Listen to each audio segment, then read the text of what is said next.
Could it be that the great tree painted in this mural is actually depicting me? Every plant, every tendril, no, even every leaf could be the embodiment of Circe's. As a result, mere mortals who did not know what the Titan actually looked like chose to paint them as a giant tree instead.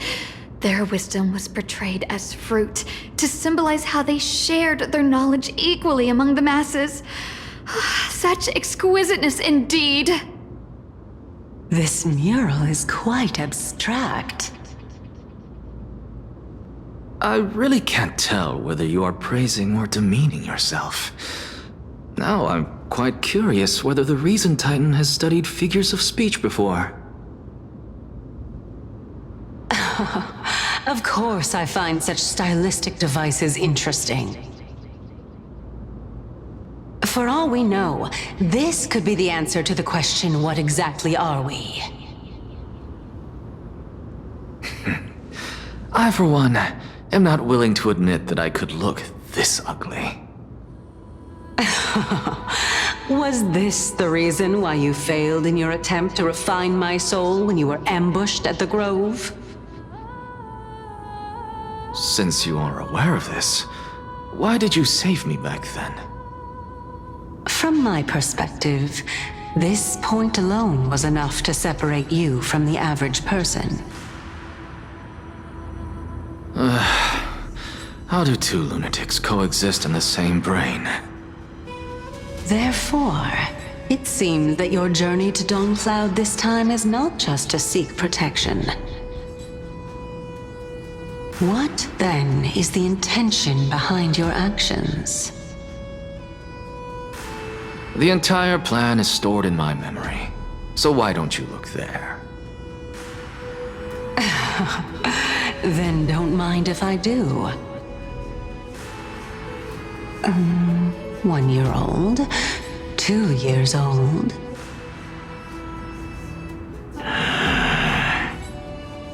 Oh my! Even a member of the preeminent 7 sages must hug his droma stall to sleep? How interesting. That's enough. How unusual. Your soul is actually trembling.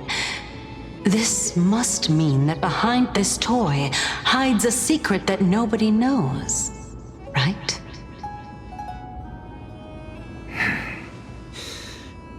Since our days are both numbered, I don't mind telling you more about it. This is a present that my sister gave to me. It's a doll that was made to look like our family pet. So there are other members in your family, eh? Are they also living in Akama? Don't you just love to pick through my brain? Go on, continue flipping through my memories. It won't take long. You'll discover the answer when you reach the memories of when I was 5. Oh, the black tide is everywhere. I can't bear to look. When I was young, I couldn't accept this outcome either. Georios, Aquila, Kefali, and you, of course. Although I prayed to every Titan that I could think of for help, my efforts were ultimately futile. This...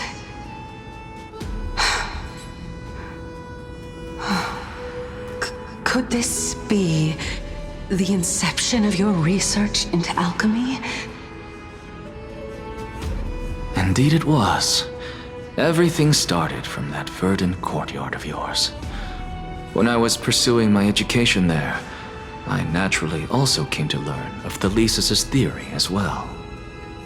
Oh, I remember that person. He was the one to come up with the concept of souls, right? Not only that, he also believed that life, as well as the composition, movement, and transformation of matter, all stem from souls themselves. This is why I thought that Since all living things stemmed from the same origin, why could I not sacrifice myself in order to resurrect my nearest and dearest? Anaxa, you... I did it, teacher! But this is absolute blasphemy. Regardless of how much freedom the Grove provides, such an act could cause you to be burned at the pyre. Your beloved, where is she now? Send her away from the Grove at once, to a place where nobody will ever be able to find her. Otherwise, the both of us will be judged by the Council of the Seven Sages. Calm down, teacher. My sister, She's still not in the mortal realm, even to this day. What do you mean? It was naive of me to think that I could snatch the deceased from Thanatos' grip by merely sacrificing one eye. Equivalent exchange. All I received for that price was but an opportunity to see her for one final time. Nothing more.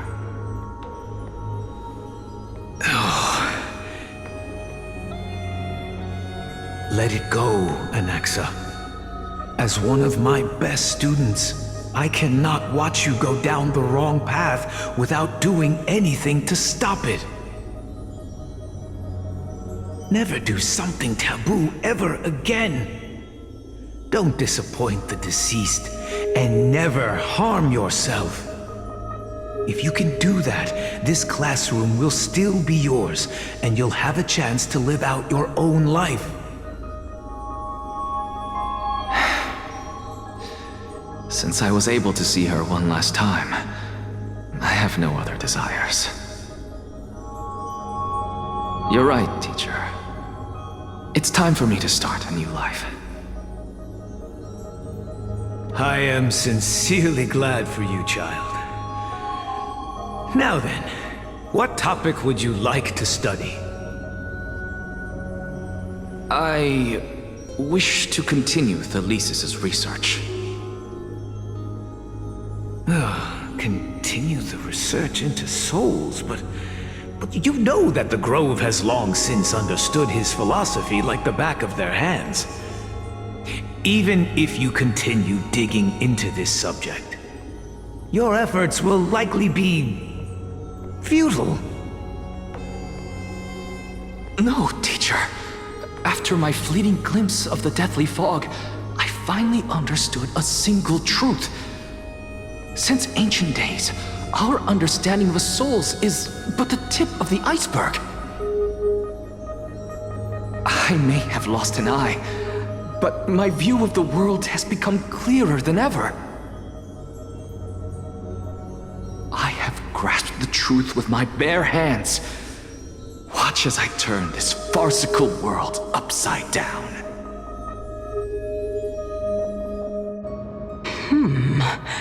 Who would have thought such a secret lay concealed beneath that hefty eye patch of yours?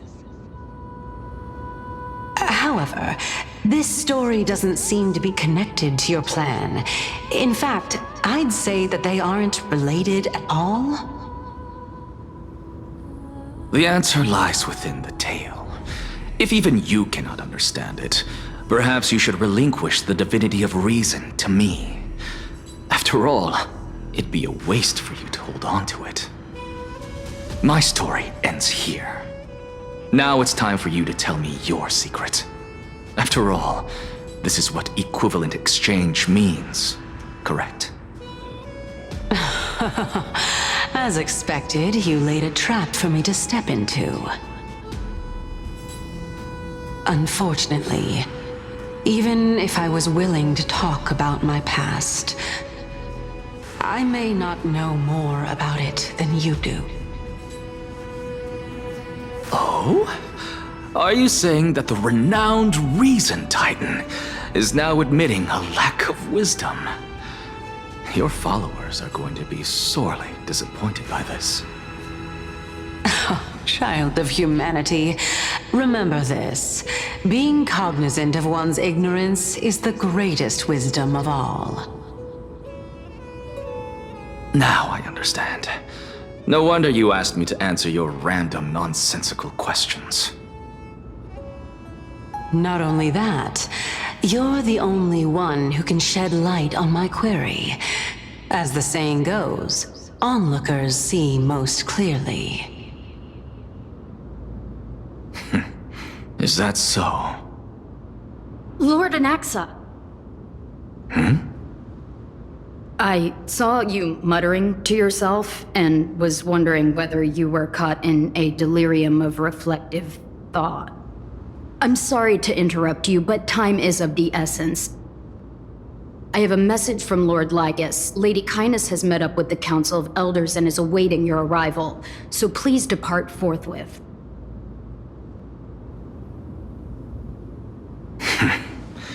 It's finally time. Carefully. The one who created the world, and the one who bears the world.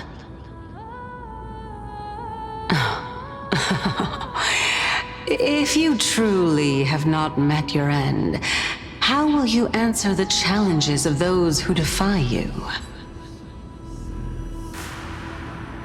I didn't expect you to agree to Lady Kindness's invitation. What a wonderful turn of events. To tell you the truth, there are many people who hold grudges against that Lady Goldweaver.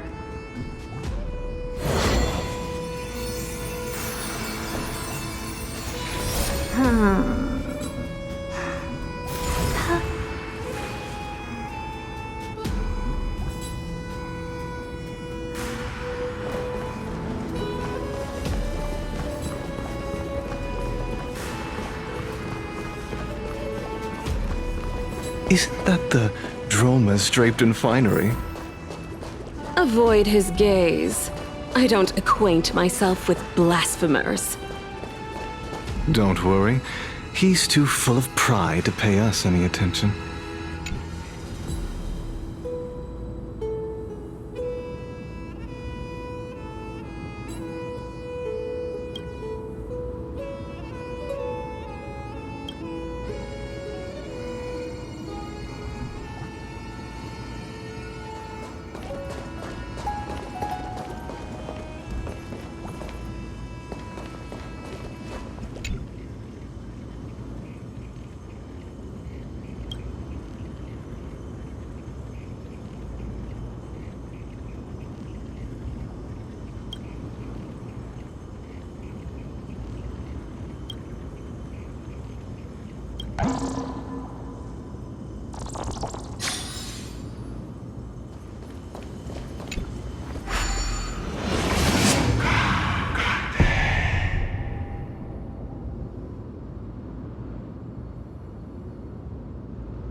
A student of Empedocles? I hear that his views run counter to the Venerationists. This is what being a scholar is about. A collision of ideas only occurs when there are differences in beliefs, and it is such collisions that lead to progress. Yet, in my view, there are only right and wrong perspectives, neither of which can coexist with the other. What radical thinking. I guess this is why the children of humanity always squabble with each other. How boring. You seem to be avoiding that Goldweaver person. Why don't you address her face to face? I have nothing to talk about with her. Since you're in my brain, you can look for the reason yourself. Oh, the leader of the Flame Chase journey and a demigod of Nestia. You're really searching through my brain. What are you treating it as? Some sort of toy? Regardless, you think quite highly of her, no? That's because I'm a teacher who grades everyone fairly.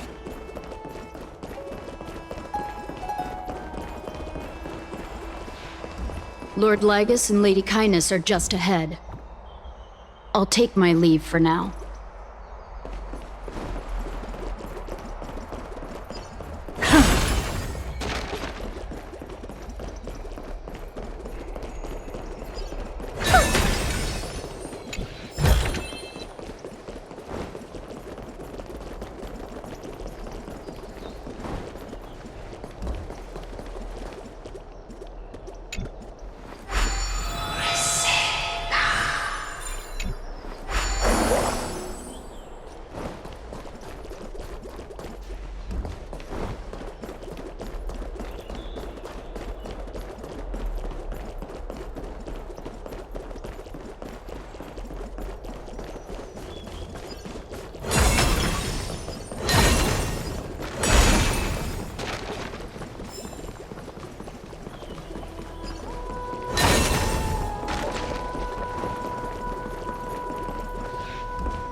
Welcome to the Demigod Council, esteemed guests.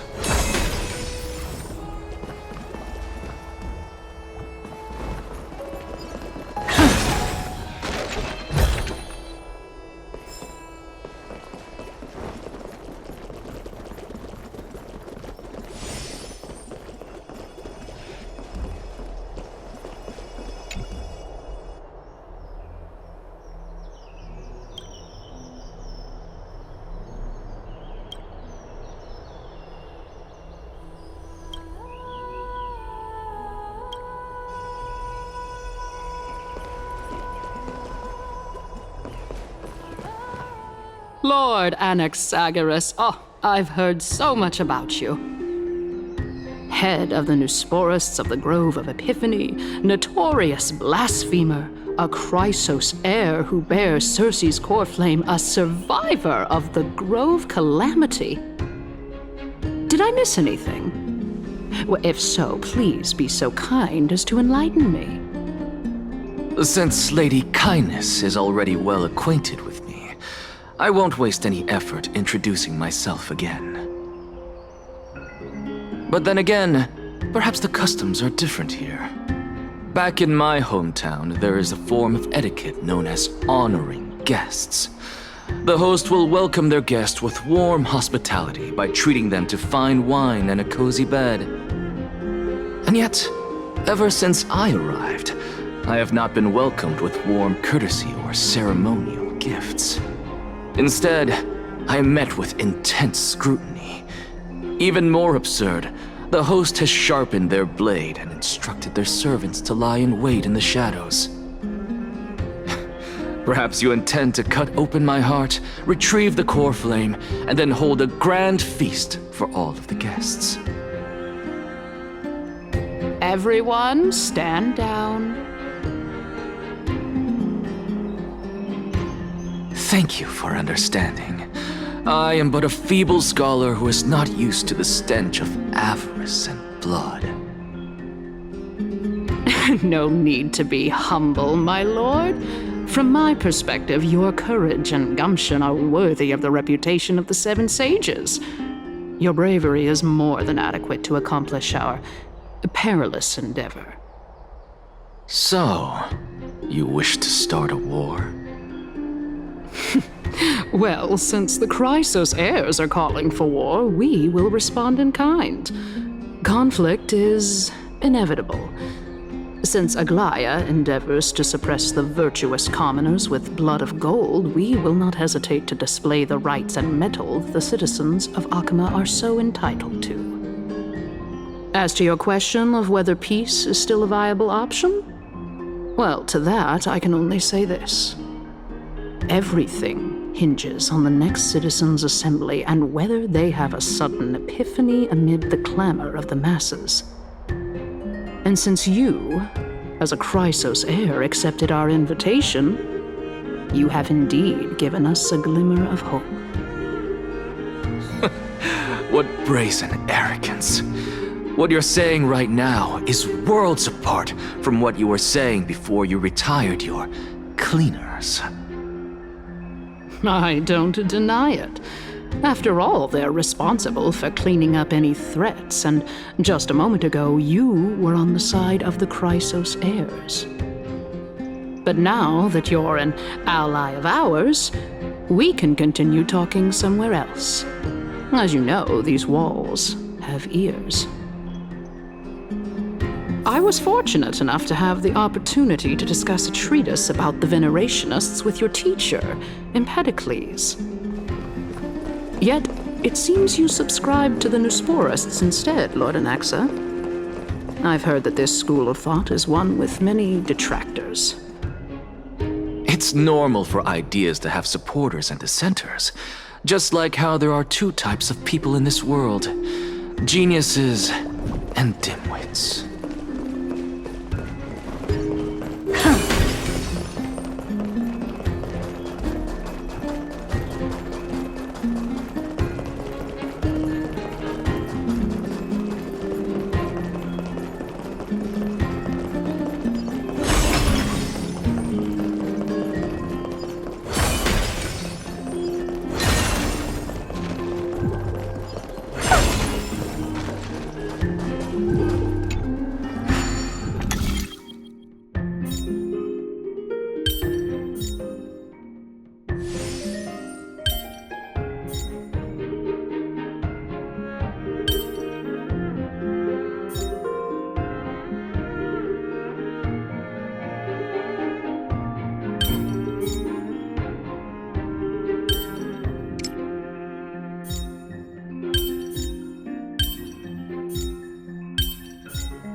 Pretty underwhelming.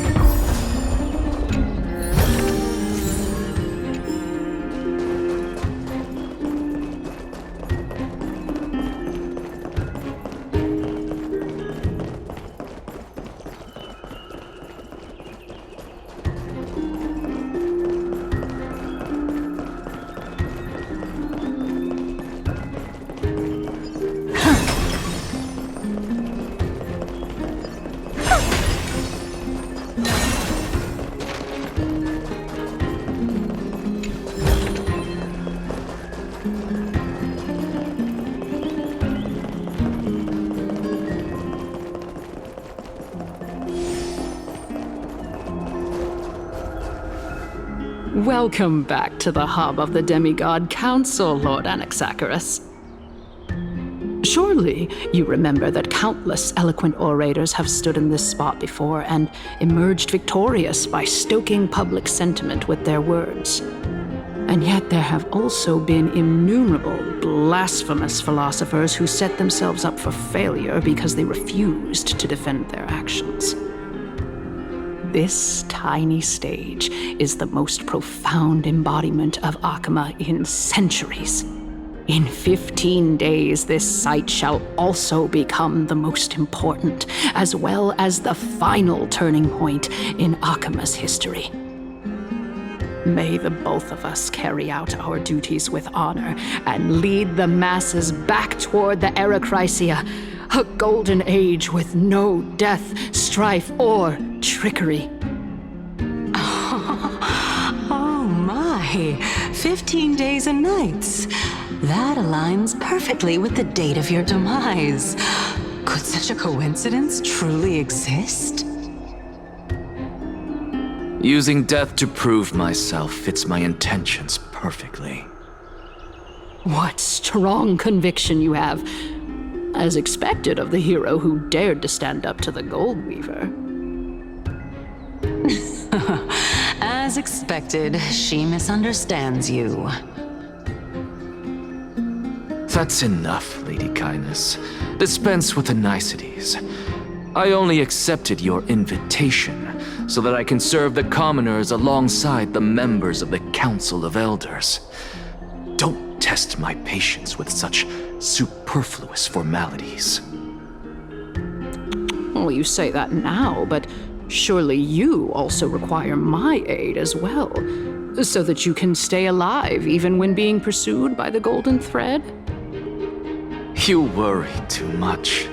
She won't show her hand too freely, as she still needs to garner support from the masses at the Citizens' Assembly. Even someone like me can tell that only a sliver of her humanity remains. Surely you're not asserting that she will definitely act in a rational manner. As you're no doubt aware, Aglaya covets the core flame that I possess, which makes it the bargaining chip that allows me and the rest of you to negotiate with her. However, in return, I'll need the Council of Elders to support me as much as possible. Naturally, this includes the guards as well. You're well aware how valuable Circe's core flame will be in the Erechrysia that you are desperately pursuing. Talk is cheap, so you'd better act prudently as well. I understand.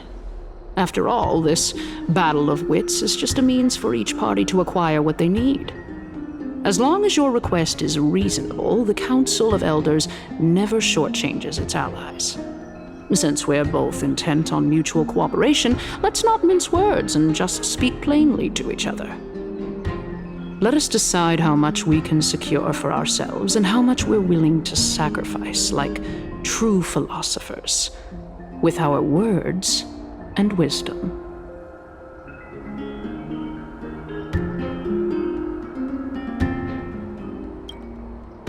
Continuing from the earlier topic, let us discuss our common enemy, Aglaya. She is the second most experienced Chrysos heir across the whole of Akama, who has gradually lost her humanity to the ravages of time and the ablation of the core flame. A formidable opponent indeed. Admittedly, there is ample reason for her to take your life. Yet your previous reasoning is quite sound. As a seasoned political animal, it's unclear whether she will actually cross that irreversible boundary. Moreover, she still needs you alive so that the Titan's trial can be completed. Is there anyone present who can swear by the sacred vow of Kefali and guarantee that you weren't in league with that woman before coming here? Are you just trying to pull the wool over our eyes and aid her in her savagery?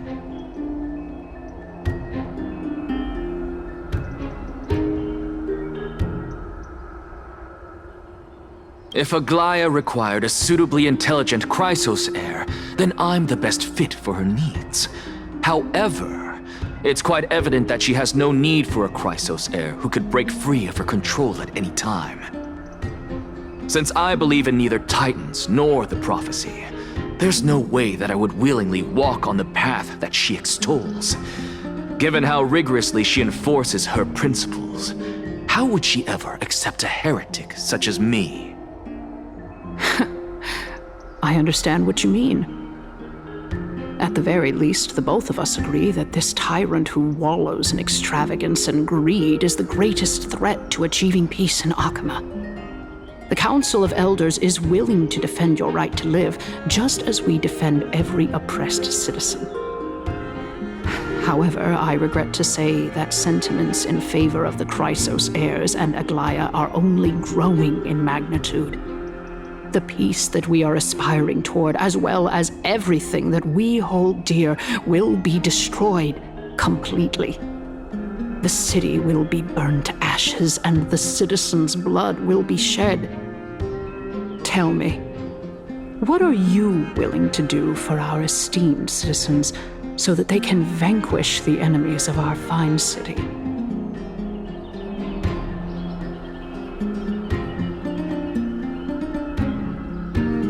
Aglaya's authoritarianism, conceit, and arrogance have granted her unfettered control for the most part.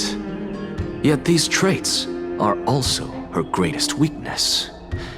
If I can render her helpless by forcing her to experience the agonizing pain of betrayal, I am certain she will never recover from such a setback.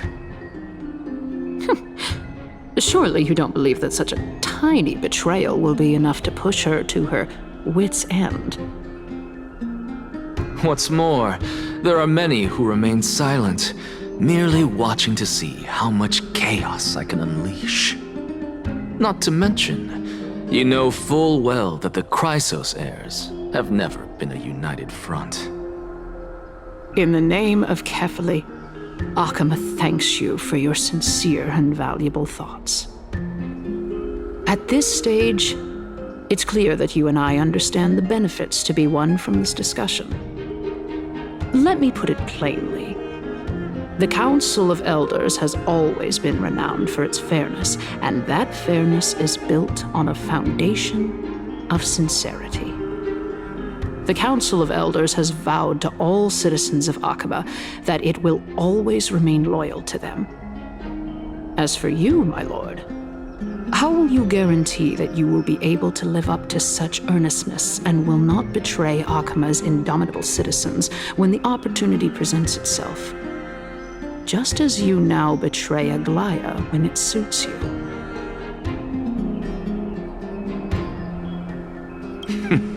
Surely you jest.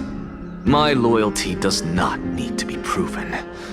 The fact that the Council of Elders is asking for proof of my loyalty is itself akin to a form of betrayal. I am incredibly honored to have witnessed the both of you bury the hatchet in a civilized manner. However, I am afraid that I must interrupt for a brief moment. As the Theoros, I have observed the following. Lady Aglaya, the Goldweaver, is currently on her way to Dawncloud. Oh. Well, I do believe that we might have a slight overabundance of guests today. Feeling dissatisfied, Lady Kindness? Despite the Council of Elders' lofty residence on Dawncloud, it must still tolerate the whims of the Chrysos heirs. So you were holding back just now. Seems like you are better at playing this game than I. In any case, I'm glad that she's arriving here. So tell me, Anaxagoras, now that you're an ally of mine, if Aglaya were to demand that I hand you over, what should I do? You can do as she says. Tell her that the Council of Elders merely wished to chat with me and had no intention of offending her. However, by doing so, the authority of the Council of Elders will be as thin as papyrus that has been soaked in blood. Not only can it be destroyed at the slightest touch, but the Council will also lose possession of a valuable core flame. No, More like 2 core flames. After all, at the next Citizens' Assembly, that young lady who is synonymous with death will also be standing on our side. Oh? How can you be sure of that? Is that of importance to you? All you need to know is that I have a plan. In my opinion, you should be more worried about the impending threat. If Aglaya can seize me in full view of the masses today, she could also dismiss the entire Council of Elders in one fell swoop tomorrow. If that happens, the discussion that we've just had will turn into an utter joke instead. Is this the outcome that you wish to see, Lady Kindness? Fine. I will handle this matter appropriately. But you do best to remember this. Fool the people and karma will be on your tail. I'll overlook it this time, but don't count on there being a next time.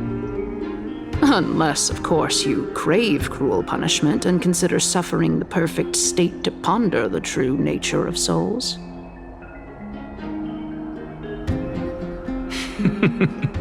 Well, what do you know?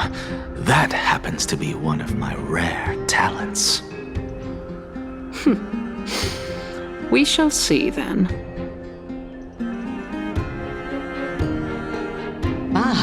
I've got to say that you've managed to really impress me again. But shouldn't you be going after more? Dying to know what I'm after. I mean, I'm the reason Titan after all. It is in me to ask and seek answers. Easy there. You'll learn the answer soon enough. I didn't bring it up with her purely because she doesn't have the means to give me what I truly want. It's as they say, onlookers see most clearly. The true masters of Dawncloud have always been the ENTEROS, who watches over everything.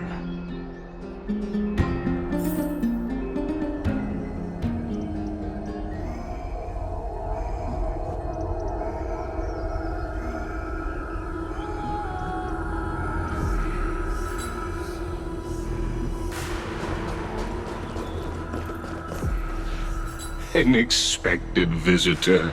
Welcome once again.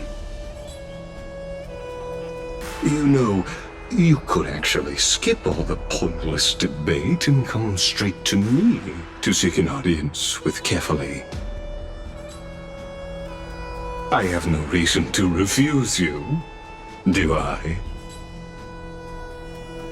You may not, but Kindness has.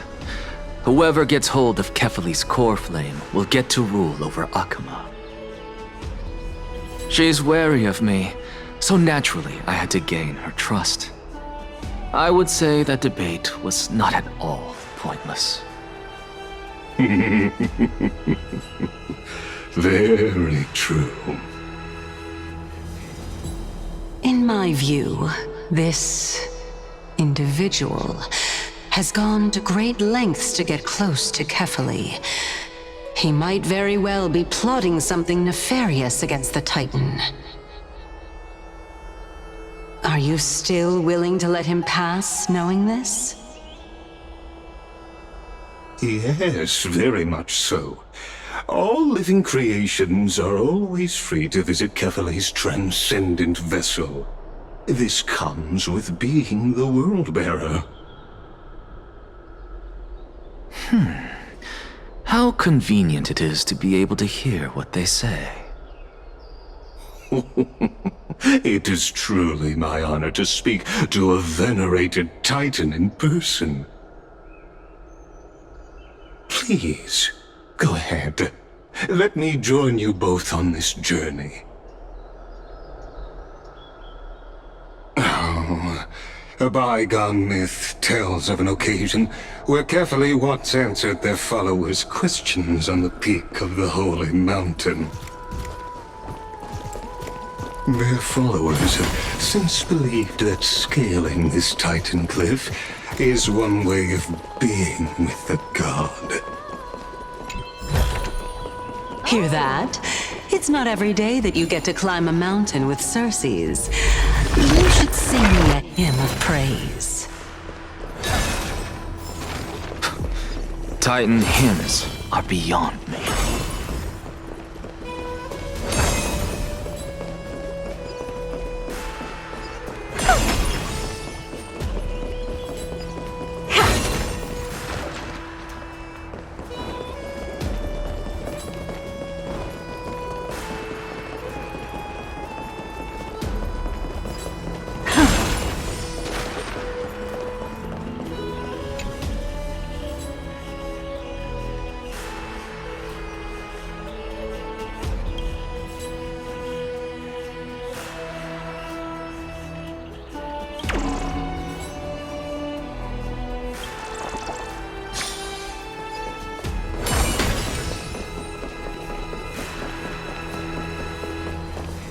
Go on ahead. Take this Ianis shortcut, and the long pilgrimage stairway will be waiting for you at its end. I have to admit, I never expected you to not ask me anything. Not even my motive. Because I know very well what it is you are after. As the saying goes, a gentleman helps others achieve their goals.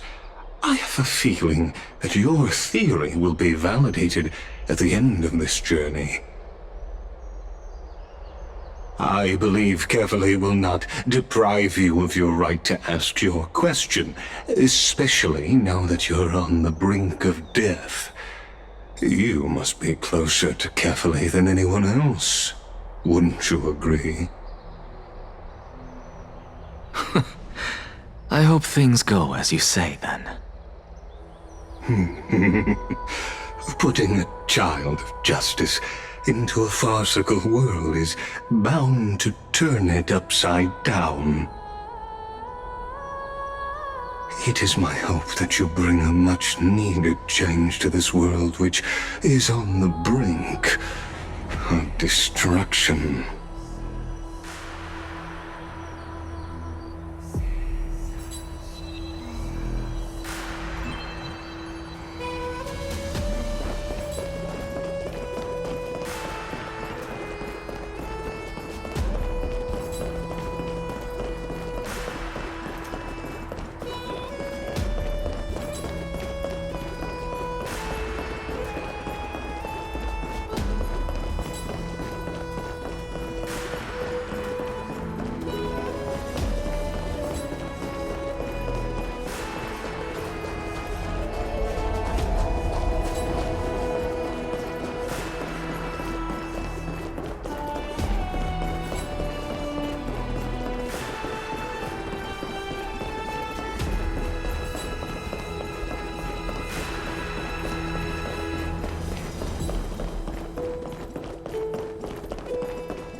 Honestly, this is my first time going up to Dawn Cloud's peak.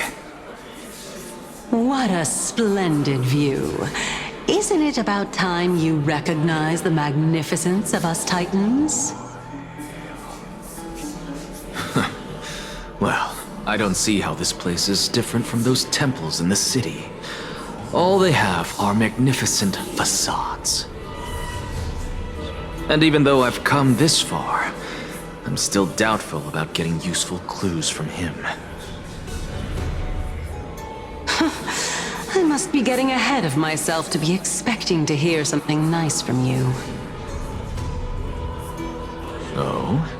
Haven't you been in my head for some time now? It's high time you get used to how I feel about things. Alright, we're just a short hike away from Kefali. No time to waste here. So the intellectual debate from earlier was too draining for you, huh? If Emphorius gets a new lease on life, you should focus on strengthening your body and stop shirking social interactions. Save your concern. The Titan is in sight. Can you make it? Why? Are you going to carry me up if I were to fall now? I know how far I can go, so just hold your tongue and come along. Fine then. I guess I won't say any more. I'll just wait till your soul dissipates completely to gain control over your body. Wait. Who is that? Cersei's? Hey, look at that. Huh? What should I be looking at?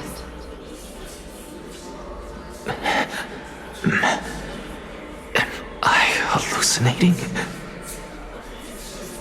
Or do we even get to see souls who are close to dying?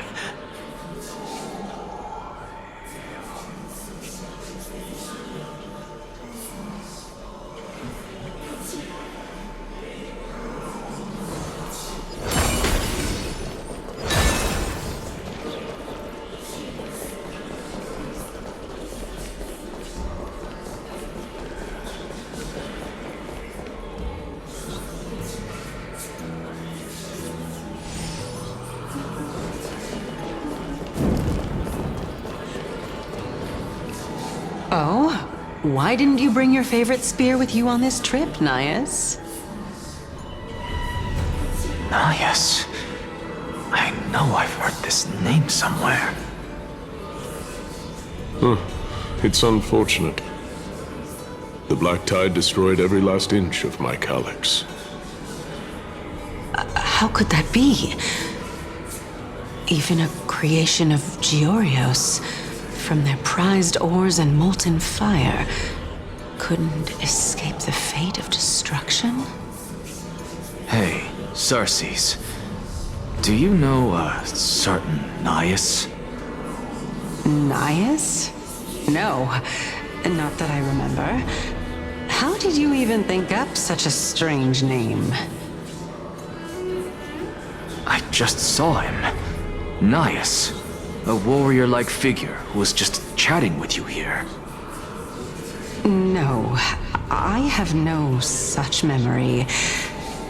Could you be hallucinating?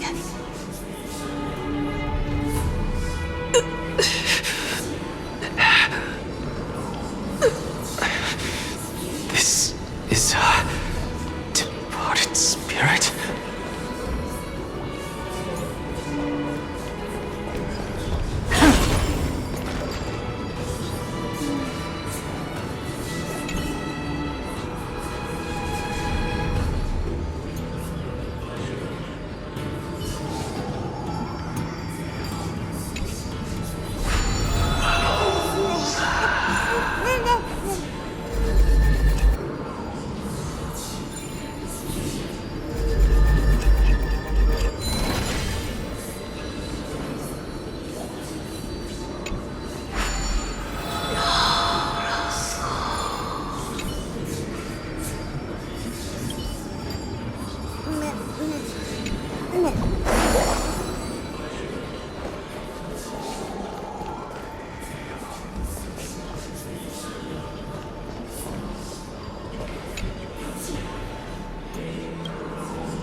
What I've got is leagues beyond.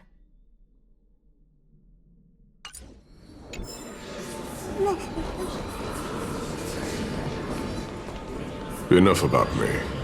Did Kaos ever reply to you? Well, regrettably. Seems like the price of becoming a demigod is a lot heftier than we thought. Kaos. Demigod. I've never heard of this person. Which Titan's authority did he inherit? Look on the bright side, Nias. Since we've come all this way, I doubt he'd snub his old friends, would he? Let's just hope we mean as much as the world to him. Hey! Are you seeing that same hallucination again? Yes. It's still you and Nias, but you're now talking about a certain Kaos. I'm guessing he's one of your companions? Kaos? This name sounds just as strange to me. Never mind. I think I know what this is about. If things are as I thought, then they aren't hallucinations, but the souls of people. What? But if those are the souls of the dead, then what am I? Beats me. For all I know, you're just an illusion I conjured up in my dying moments. Let's just keep going. As long as I take in more sights and hear more stories. Know your limits. Wander too far among the dead, and even I might not be able to save you.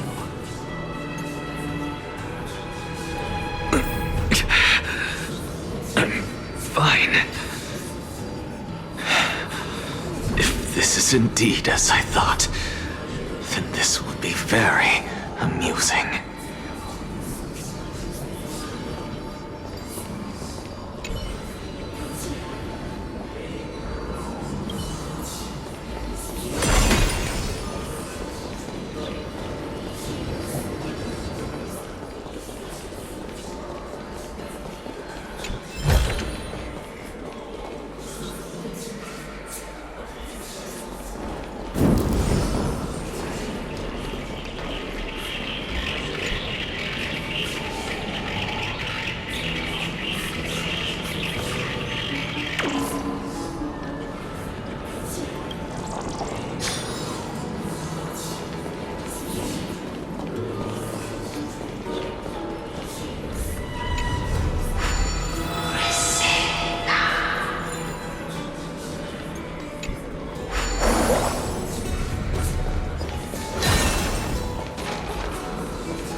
Can you keep going? Of course. I'm just... If I knew we had to climb a mountain, I wouldn't have come along with you. I guess this also counts as one aspect of the world-bearing burden. If Amphorius does have a next life, you may want to get your body in shape. Keep your sarcasm to yourself. I'm not getting anything of value from them. I would sooner throw myself off this cliff and hit rock bottom than exercise even a little. I am Calypso of the eminent Seven Sages, after all. Training would make me no different from those Helcalithist barbarians. Calypso. She's one of the Seven Sages. A member of the Grove? No, she can't be. I would know her name if she really were one of the Seven Sages. Hey, Circes. Does the name Calypso ring a bell? Circes? gone. Doesn't matter. I can do this myself. Looks like I'm nearly there now. The land of the dead.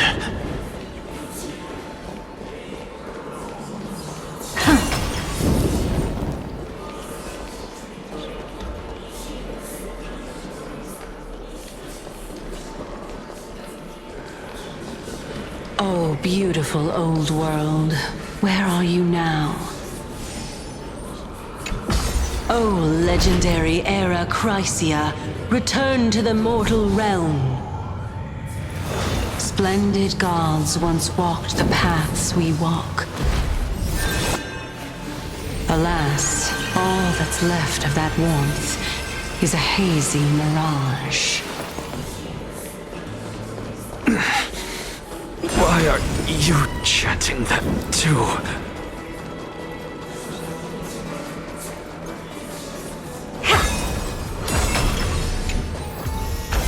This thing? What I've got is leagues beyond.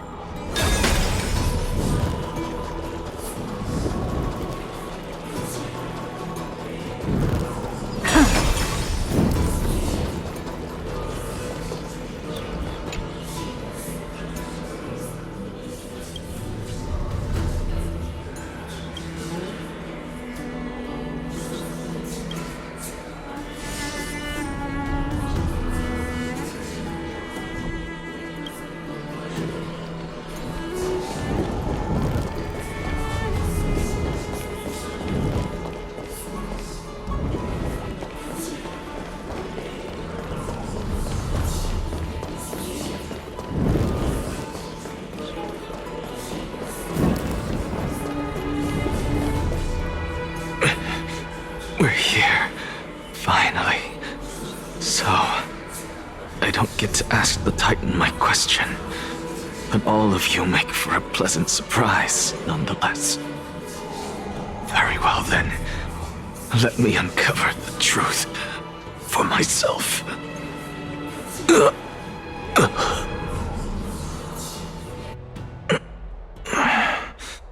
Did I still fail to make it in time? So, I'm back here again. This is... I can hear it. I hear it from the depths of the tides, behind the closed doors of the void world. A voice ready to tell me something. This time, the voice is a lot clearer than before.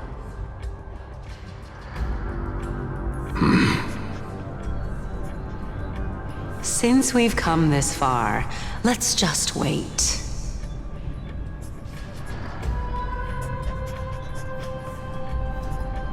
Lord Nias and Miss Calypso, are you both here to visit Chaos too? Yes. And we've been waiting for quite some time now. Regrettably, he hasn't answered us. The worst-case scenario is that he's already been overwhelmed and crushed by the world-bearing burden. You're overthinking, Lord Nias. I can still sense Chaos' soul in the area. And besides, we both know Chaos' nature. A deliverer like him wouldn't fall so readily, much less give up on all that he holds dear. Isn't that so? Yes. I have faith in him. That reminds me. Why are you making this trip alone, Polixia? Oh, my sister needs more time to make sure the flowers are fine.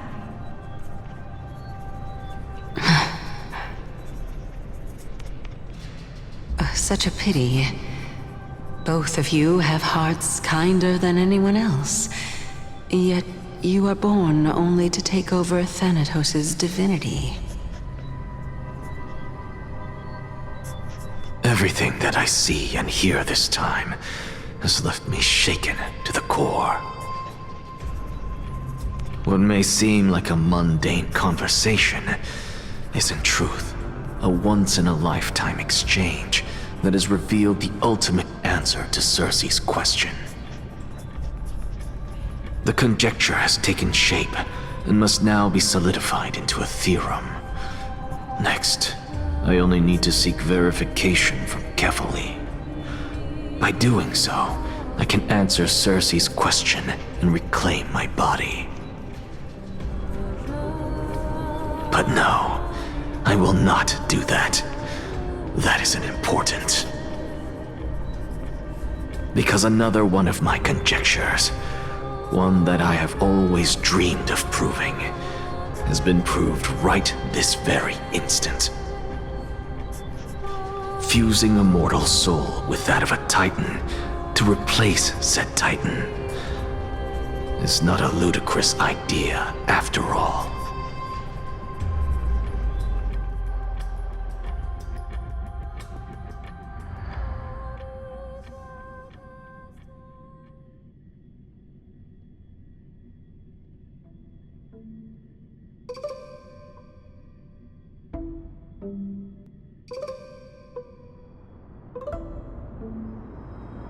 What are you thinking about?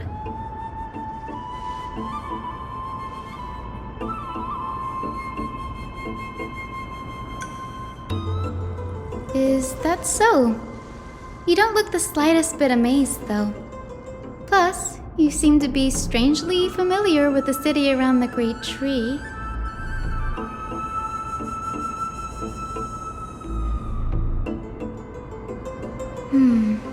Events of the past, huh? I was also a child when I looked up at Cersei's. Their leaves and branches reflected the sparkling stars, and their trunk was like a pillar that supported the sky and ground.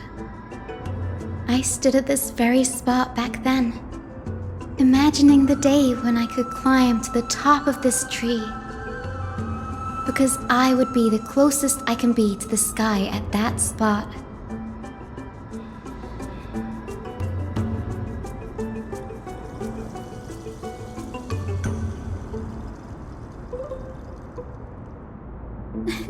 Don't read too much into it.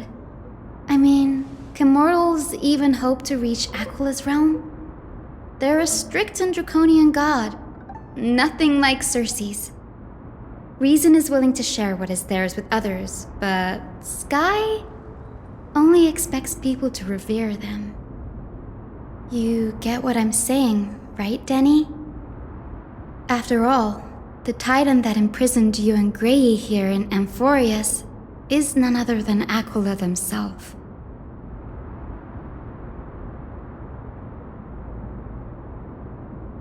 But there will always be people who dream of soaring towards the sky.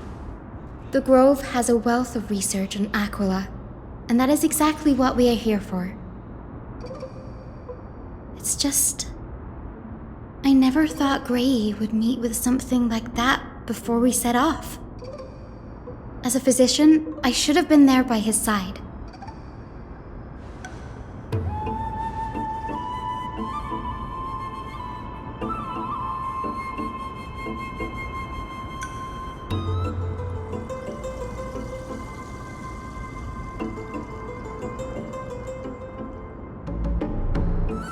Yeah, there's no rest for the weary, huh?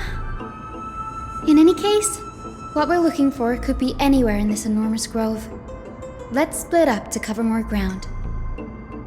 Danny, with your skills, I'm sure those monsters born of the Black Tide will pose no threat to you anyway.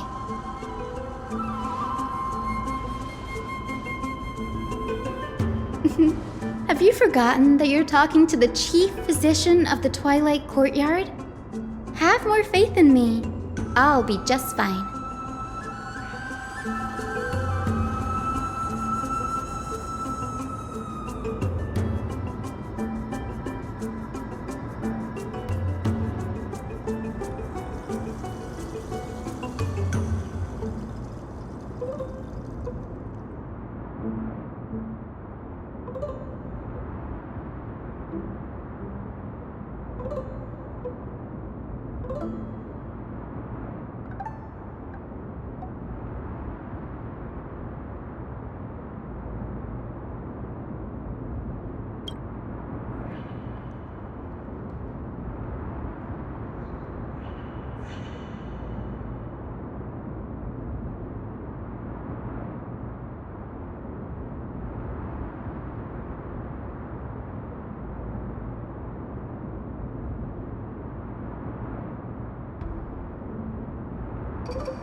Dazzling and converging flames.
Until everything burns to ashes! Set the seas ablaze! Be of your body and mind! Open sesame. Ninjutsu secret technique, dazzling obliteration! Cleave! Fight to live! Yeah. Everything in this world is bleeding. Attack detected!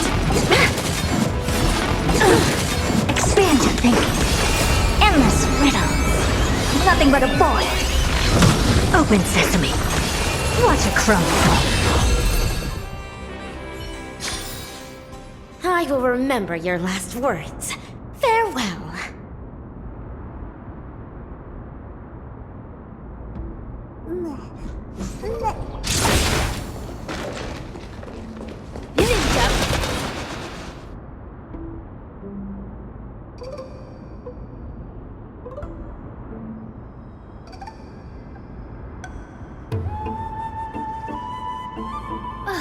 Really now? This is way more trouble than I could have asked for. Or you could sit back and watch.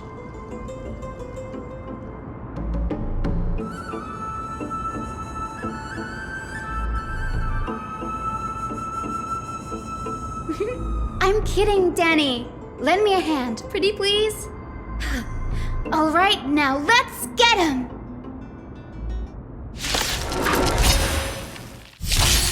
Sam in position.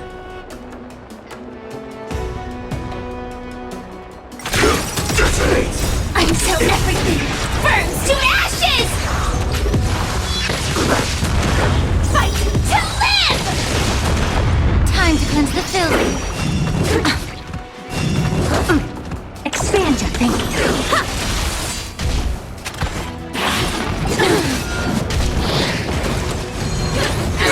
Stubborn one. Set the seas ablaze! Endless riddles. Nothing but a void. Open sesame. Glimpse the unknown. Yeah. Everything in this world is bleeding. Fight to live!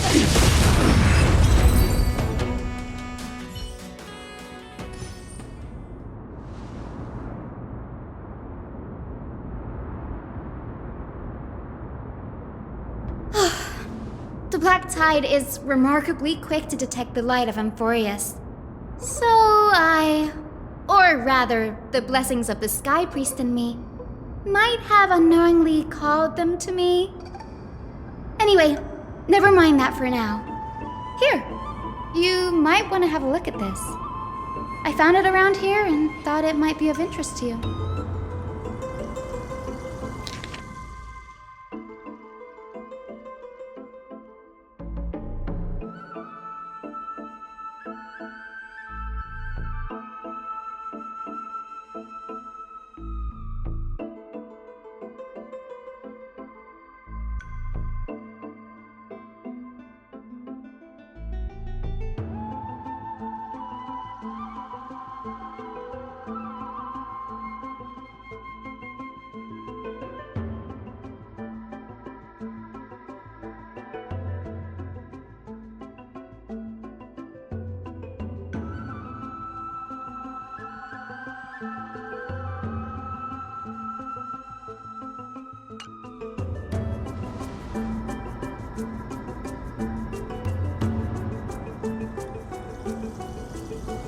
This is new.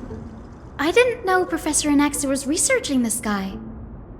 He's never mentioned anything about it.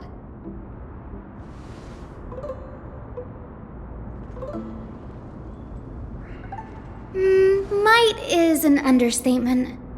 Anaxa has never been one to venerate the gods, nor has he ever found it within himself to put any faith in the prophecy. People have come to think of him as a heretic, even in a place as liberal as the Grove. Yet, it is also this very blasphemer that Circe favors. Fate sure works in mysterious ways.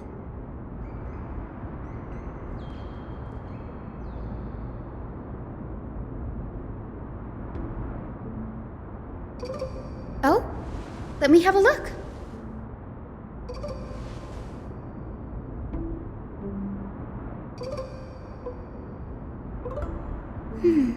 By the looks of them, these scrolls are records of two conversations that took place in the same setting, one after the other.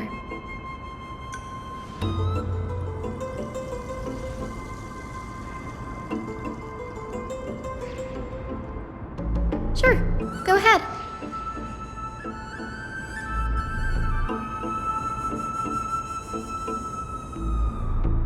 Nearly everyone in Enteros has heard the story of the skyships by now. Aquila's stature is loftier than the heavens, and their divine retribution is merciless. That's why it's no use building giant skyfaring ships. Oh, but I do wonder if a supercharged mini Trevi cannon could slip past their watch.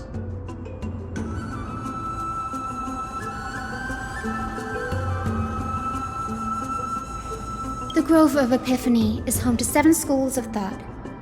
While all 7 schools are founded on the ideologies of Thalesis, the first scholar, each is unique in its own way. Among them, the Venerationists revere and worship the Titans the most. As the sage of the Venerationists, Euthyphro has always been at loggerheads with Anaxa. If we were to place the 7 sages on the scales of Talanton, Anaxa and Euthyphro would be placed on opposite sides to achieve balance.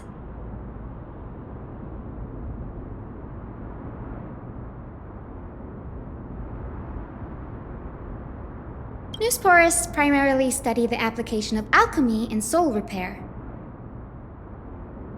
Everyone considers Anaxa a blasphemer, but that has never stopped him from sharing his ideas, no matter how taboo. If you must say that he's hiding something, then it's likely what lies beneath his eye patch.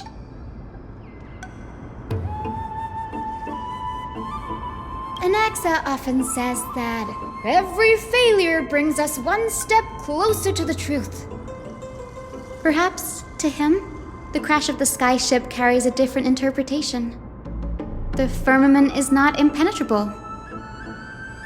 On the contrary, it was precisely because the skyship represented the first step toward breaking free from the shackles of the earth that it provoked the wrath of the Sky Titan and brought divine punishment upon itself.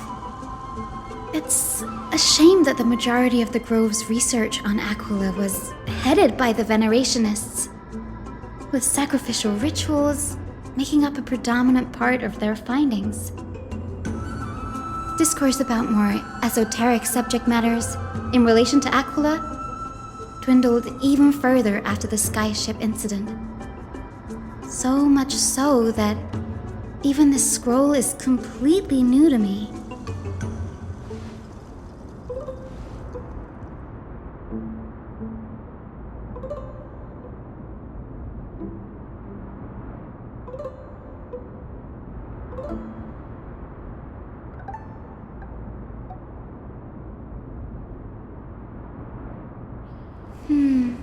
That's what I'd like to know. What are these experiments he's involved in? Even I, the assistant lecturer, know next to nothing about them. I have a bad feeling about this. Could there be more to what happened at the Grove?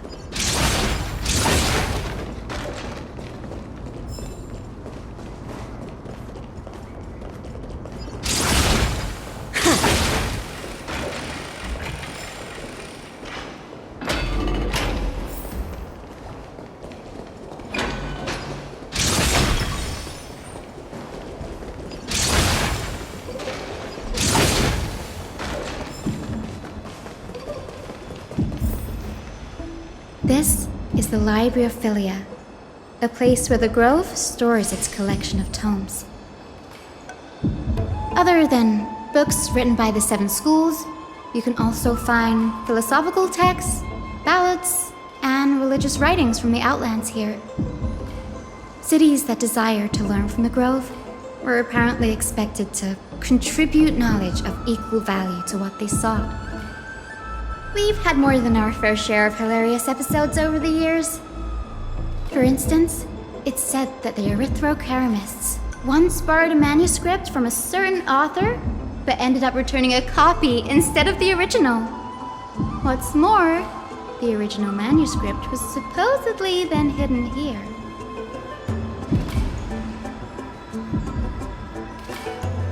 Nice? No need to hold yourself back, Danny. You can just tell it like it is. Their behavior was no different from bandits.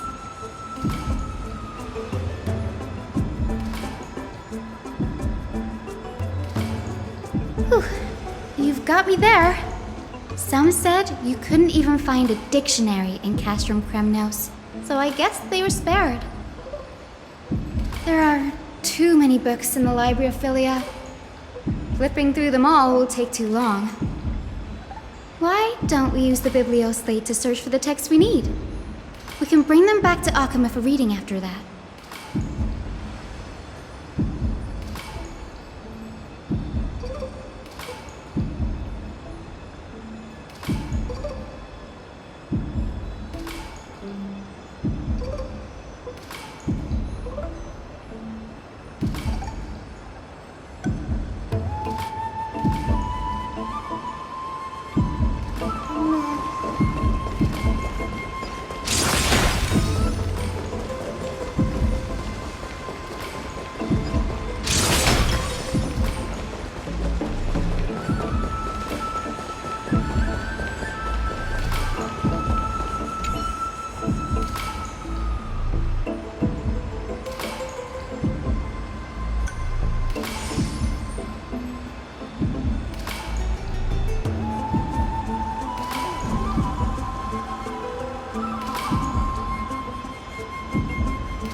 Dusty in here.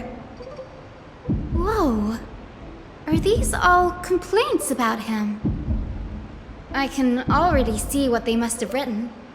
Anaxa has no respect for the gods. His very existence undermines order in our society. They're probably all things like that. Why else would they call him the Great Performer?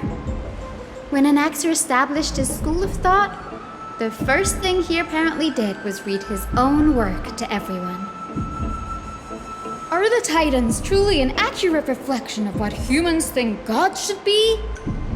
Worlds created by gods are indubitably perfect, but what of Amphorius? Only foolishness and insensitivity everywhere you turn.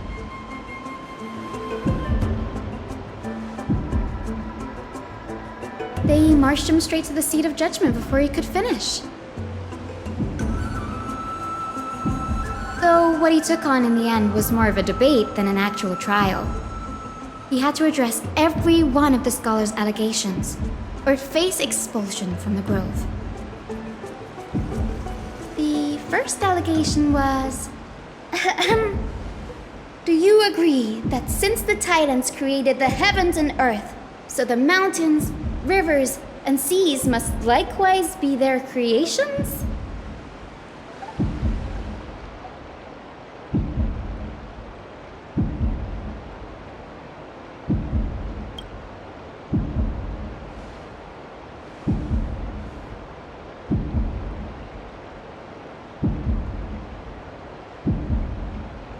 Anaxa would have probably been spared a lot of trouble if he had answered this way.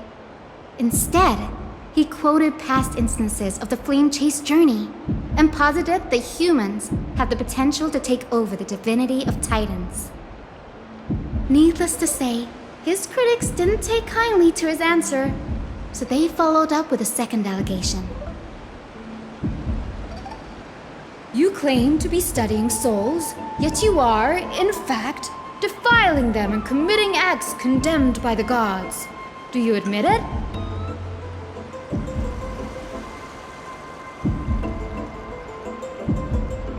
Anaxa always wears an eye patch, never removing it, even when alone. Some say he used one of his eyes as an alchemical ingredient. Every being in the world owes their safekeeping to Kifili, and this is even more so for the Chrysos heirs who have divine blood coursing through them. If he has really done something of that nature, then it'd indeed be sacrilegious. Thankfully, they had no way to prove it, so it amounted to nothing more than an allegation in the end. One by one, Anaxa engaged in wars of words against those who would challenge him. Toward the end, a scholar asked him, "Anaxagoras, have you any respect for the gods?" It was only after a brief silence that he answered, "I have never denied that Titans are meant to be noble constructs."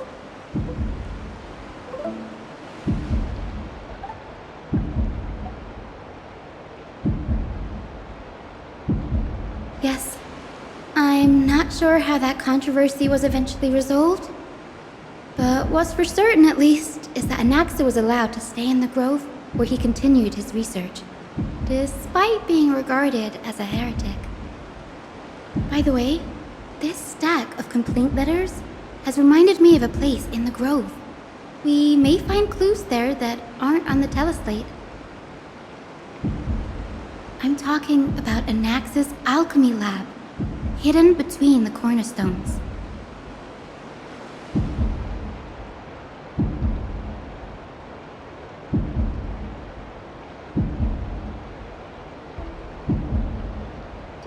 It's a well-kept secret. Among the 7 sages, excluding the nominal chief sage, each has a private sanctuary where they can conduct research undisturbed in their free time.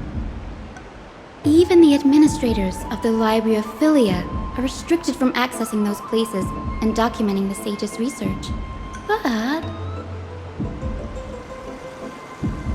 with the grove in this state, I'm sure Anaxa won't be mad even if we sneak into the lab for a short while, right?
Dazzling and converging flame.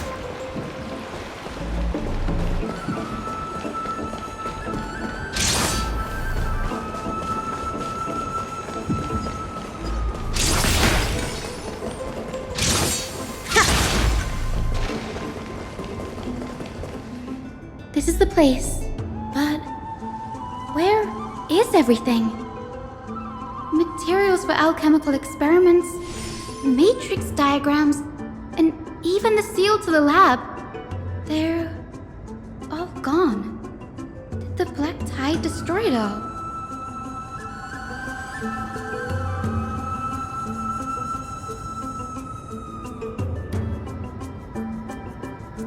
No, not even close. Not only are alchemy experiments high-risk activities, but Professor Anaxa also has a penchant for using bizarre materials. Students often saw him walk in looking right as rain, but come out covered in soot with his hair singed. Naturally, no one dared to come near this place. Huh? That bookshelf over there seems to be the only thing still intact.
What's going on?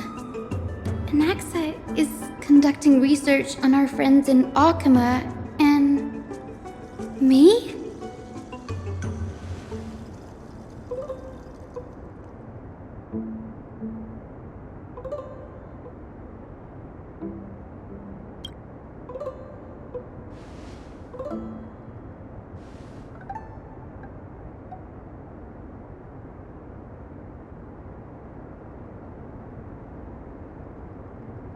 It wouldn't have been so strange if he had focused only on Cassie, given her own curiosity about her origins.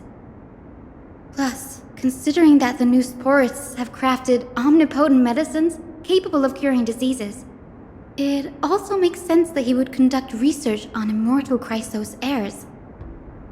But now, it seems Anaxa's objective was never to create medicine, but to identify the origin of the golden blood and figure out its inner workings.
at this. I have a bad feeling about this.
My biggest fear.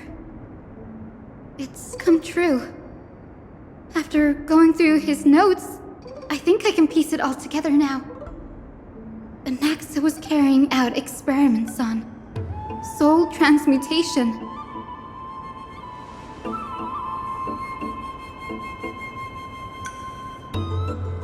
Yes, this is what he was secretly conducting research on. Something he had to keep hidden from others. Compared to his public speeches, this is the real blasphemy.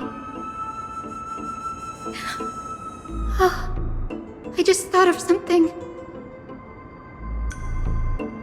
Do you remember when the black tide was approaching? The Grove had planned to send Circe's core flame to a safe place. But an accident happened along the way, and Anaxa lost his life in the process?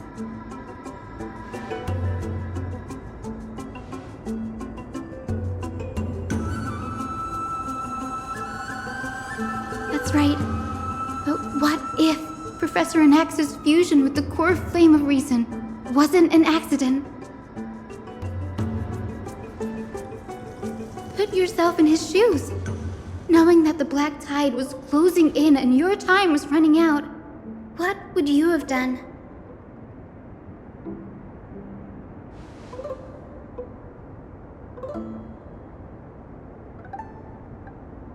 Exactly. When the black tide came, the true reason Anaxa headed to the Luminary Throne was to transmute and fuse himself with the Titan's core flame. No.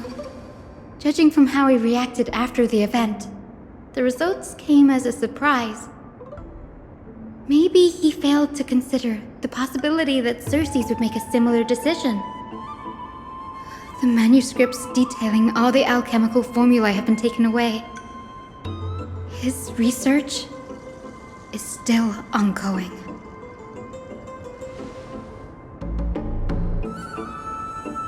Like what? There's only one Titan left in the world now. No. No way.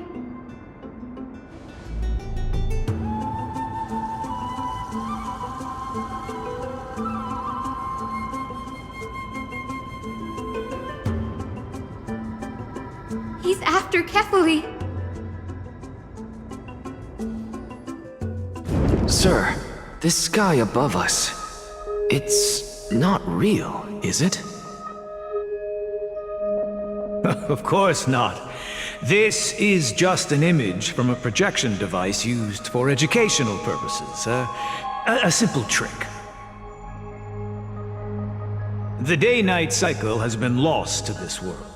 So that students like you may still learn about the night sky, astronomers have harnessed the Titan's miraculous power to manipulate the light, projecting the nights of the past here for you.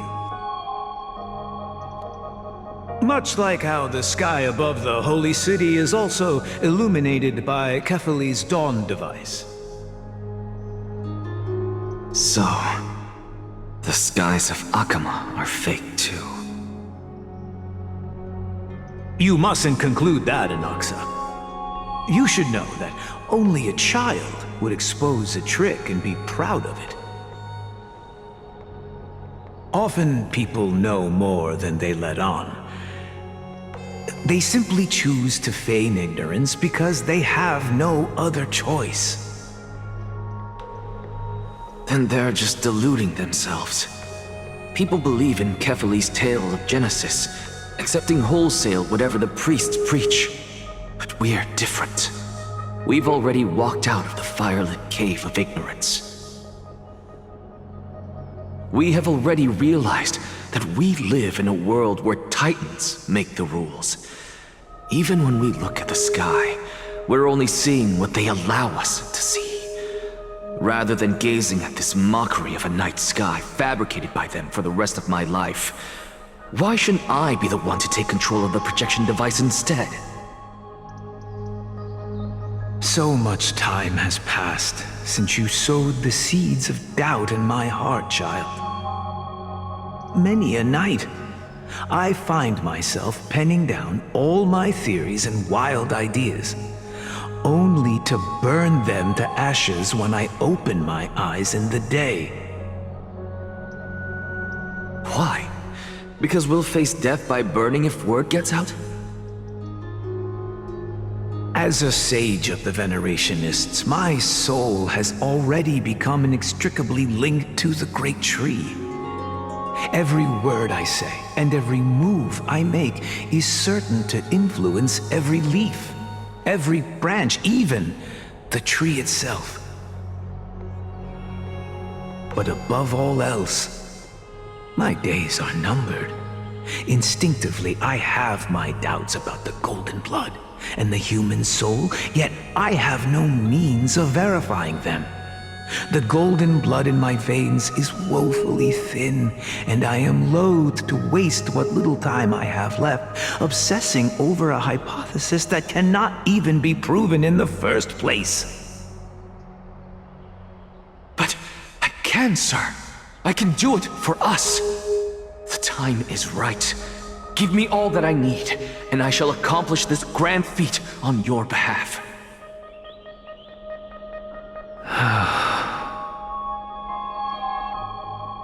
You're right. I shall do just that. In the next meeting of the sages, I will spare no efforts fighting for the rights you deserve. Go. Establish your own school of thought. Find out what we are.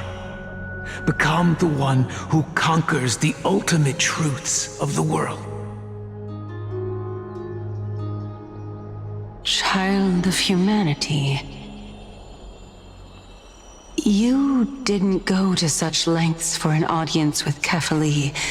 Just ask him a few questions, did you? So, you figured it out. If I were as foolish as Adromus, perhaps I'd throw myself down and prostrate before their greatness, begging for the gods' prophetic wisdom. Well, sorry to disappoint, but I'm no Dromus. Alas, I am a human, standing tall on 2 feet, possessing both intellect and pride. Before such power, does it make any difference whether you're a human or a Dromus? I'm sure you're familiar with the story of the Styxians. When the raging waves threatened to swallow them, they didn't just give up and become sitting ducks. No. They constructed a dam that kept the roaring tide at bay, chaining down the mad Fagusa. They call me a blasphemer, Circes. But that doesn't mean I deny the existence of gods. It's just, as I see it, Titans are simply a force that mankind has yet to find a way to tame. Oh? If power that rivals the Titans is what you crave, why not conform to the prophecy and brave the trial? Why stop at harnessing the power of the Titans when I can do so much more? The source of life is what I wish to grasp, to understand what makes up the soul, and to learn what we really are. Thanks to you, I've had the chance to personally verify, in more ways than one, that the soul indeed ceases to exist in death. But where there is death, there is life. And where there is an end, there must also be a beginning.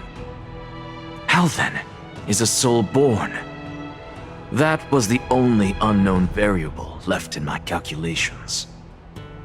And by the sound of it, you have already formed a conjecture.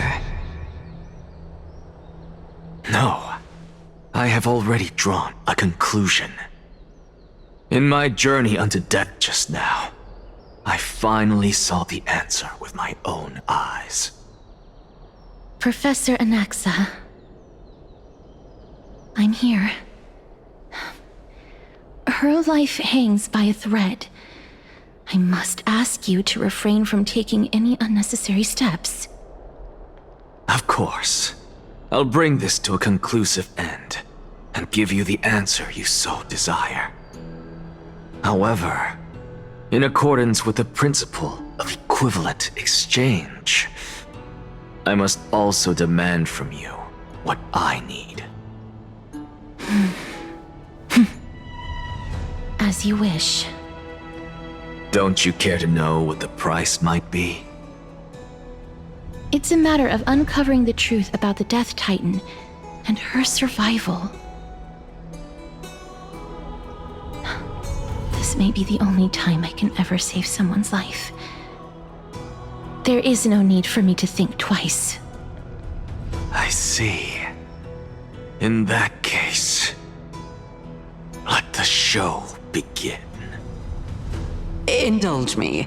Am I correct to say that you intend to prove Thanatos' whereabouts and prove the nature of our existence now?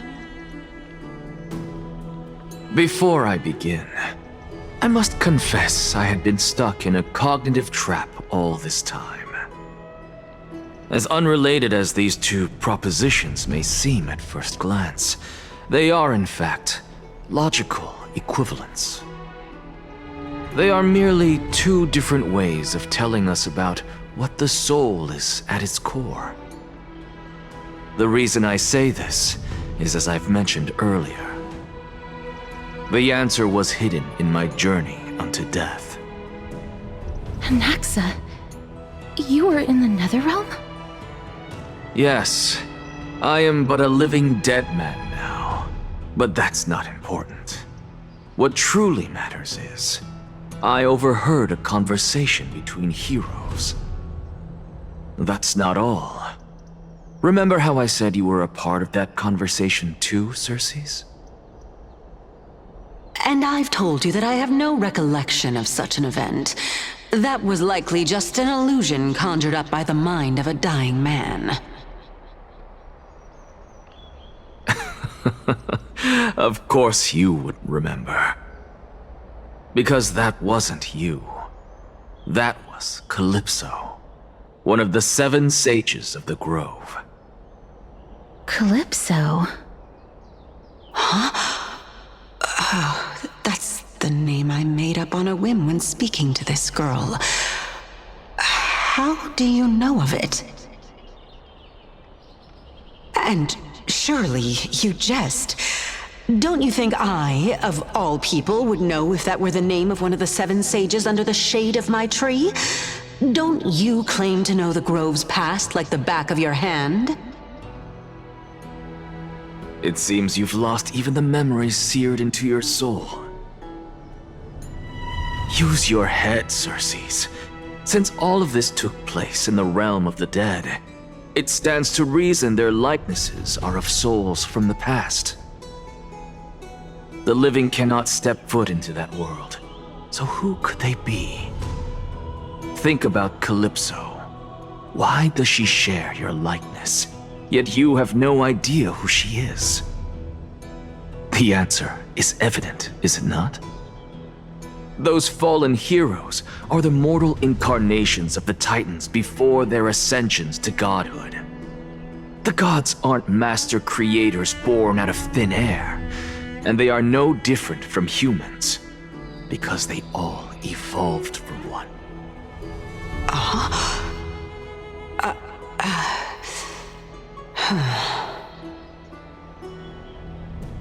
Does this answer disappoint you?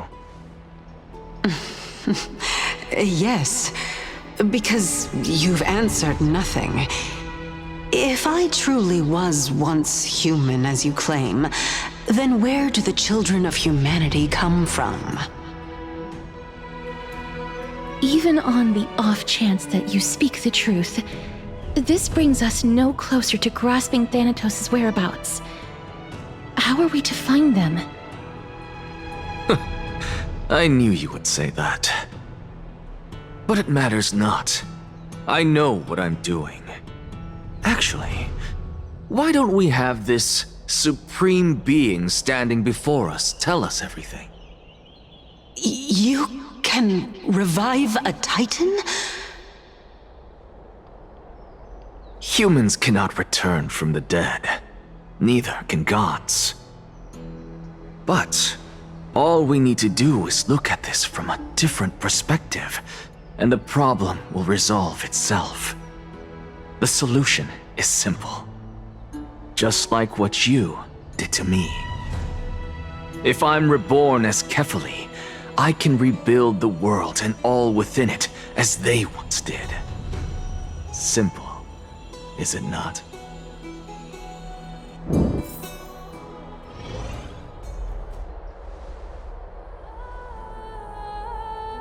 I have news from Hyacinth and Dan Heng. Anaxa might be trying to do something with Kefali's divine body. Kefali? But what could Anaxa want? Is the Council of Elders going to sit around and let such a sacrilegious act unfold? That is not possible.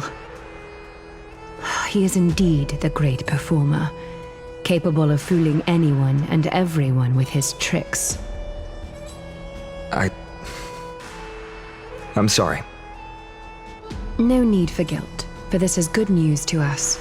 The Council of Elders has found themselves a traitorous ally.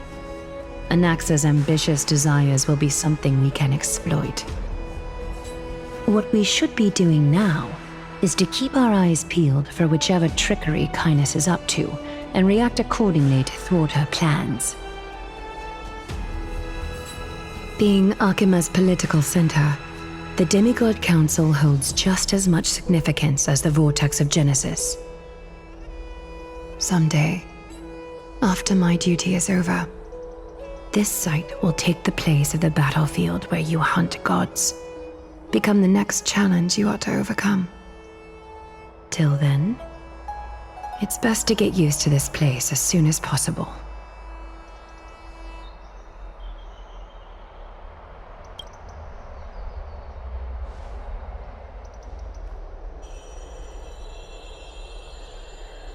Preposterous! The Christos heirs only have their standing because of the Council of Elders! How dare they trample over it!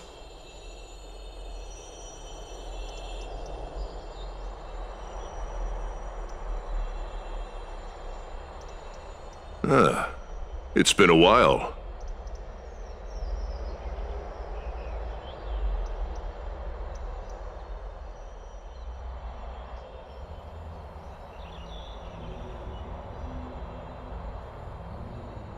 What is that supposed to mean? Is this really the sort of person that the young lord praised as a ferocious warrior? It has indeed been some time, Lord Krateros. What brings you here in such haste? Shh, keep it down. Be more vigilant. See those duplicitous dogs over there? They do the dirty work for Kynus. I've already ordered my people to hold them back, but we should still lay low. Unless you're itching for a bloody fight to get a workout in. My bad. So, did something happen? Did you hear thunderclaps last night?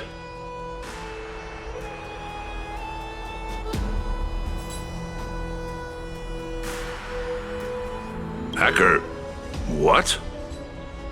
She's been through a lot lately. Please pardon her. Can you tell us more about these thunderclaps?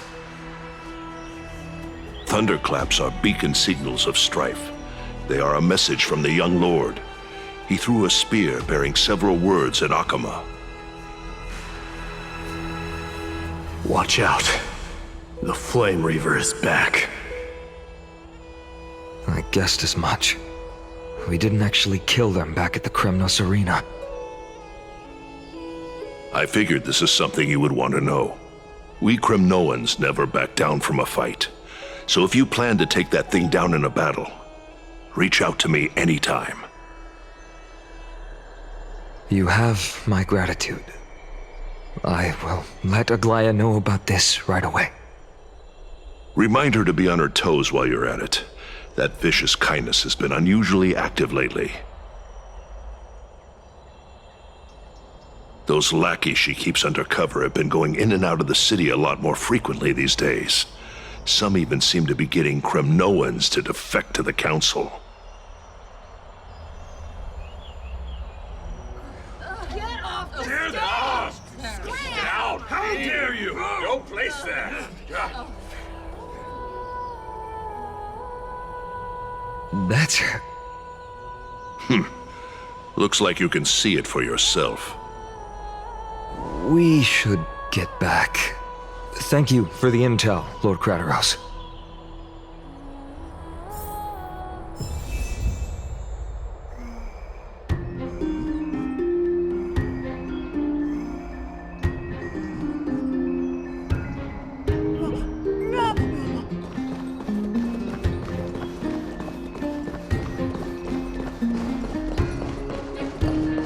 By Catherly into Lenten above, as the Theoros I have observed. Virtuous citizens of Akama, fine Navides, Elysiae, and the Outlander are heading toward us.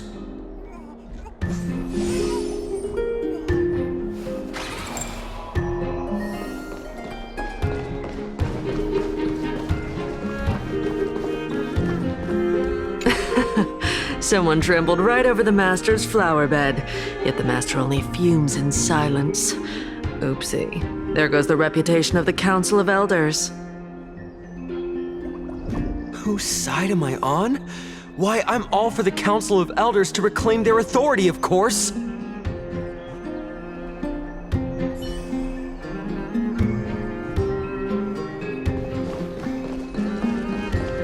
They're here.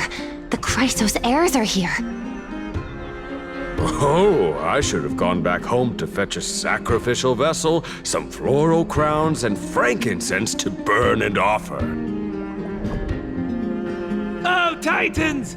Please, forgive these arrogant and self-conceited heroes!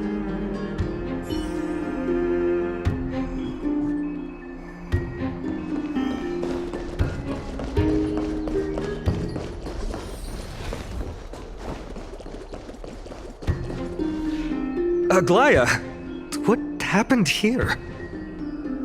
I know about the poisonous fangs of that king snake through the golden threads.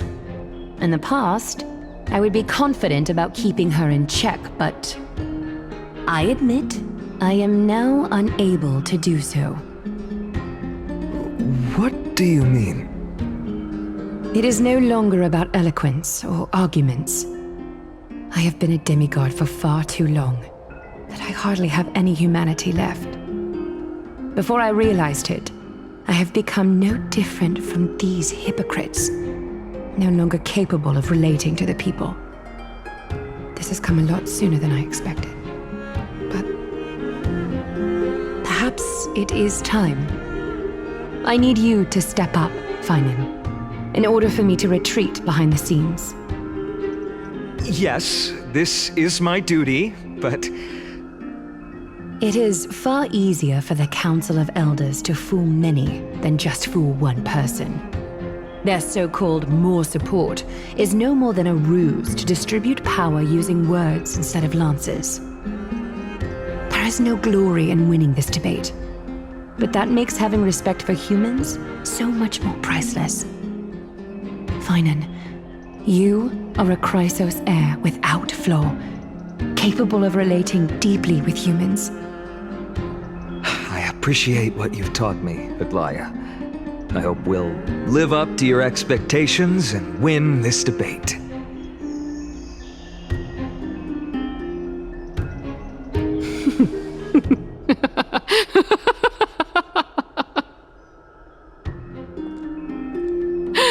Oh, you've done well, Lord Calictus. Let me take over and personally close this debate for today. Dearest counselors, let it be known that I sorely miss the blissful times portrayed in lyrical poems. Back then, Amphorius was home to nearly 1,000 cities, each with their own local faith, while gods walked the earth and shared close bonds with humans. Yet, in the present, people from all over are forced to leave their homeland to seek refuge in the holy city, where they hope to rest under Kefali's protection. All of us have long been in the same boat, with no way out of this plight. We didn't have a choice in the past, but now, the Council of Elders brings to the table a new possibility. All I have left is one question for you. Would you rather strive toward the unheard of Era Nova, or return to the prosperous Era Chrysia of our past? Make your choice. Now, which of the two would lead mortals to an ideal future?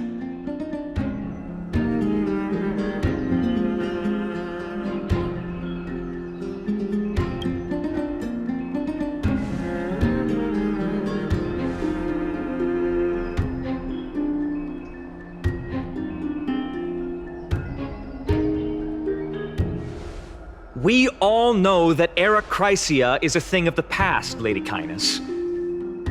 Please, enlighten me. How does the Council of Elders plan to turn back time?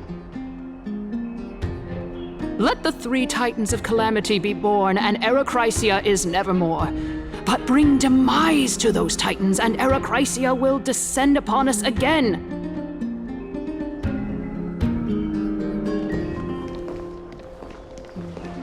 Know that the Council of Elders is never one to make empty promises.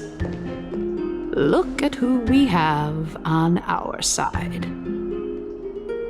Anaxagoras, one of the Grove's 7 sages, and Castorus, Idonia's goddess of death. With the help of these 2 heroes, I can promise all of you that Era Chrysia will exist once more. Aren't they Chrysos heirs? They're supporting the Council of Elders instead? It's clear from the start that these heroes do not get along well in their group. All the more proof that Aglaya isn't fit to speak on behalf of every Chrysos heir. I am in favor of Era Chrysia. Era Chrysia! Era Chrysia!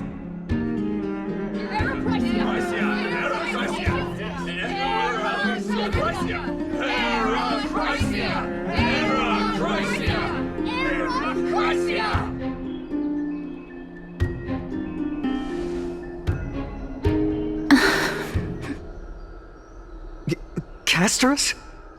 Why are you standing over there? You finally arrived, Naxa. So have you, Cass. Don't worry, Aglaya. Well, I know that you have many queries. Could you continue to converse like how the citizens normally do? Tell me, dear citizens, if we successfully retrieve and return Thanatos' core flame without anyone passing the Death Titan's trial, what would happen next? The answer is simple. We will have a chance to rid the world of death and bring Amphorius back to an era when all beings live forever. We'll usher in a new future that will be entirely different from the flame chase journey. He's one of the 7 sages. 7 sages? That's impossible. I really don't believe this. Your proposal is much too idealistic. As long as the Black Tide still exists, how can we go back to the old days? Remember what I previously said? Kefali's core flame is guarded by the secret power of the Council of Elders. Plus, Pagusa's water curtain will be able to block out any external perceptions. Tell me, dear citizens, have any of you ever seen even a glimpse of the threat that this person is talking about anywhere within the walls of this majestic holy city?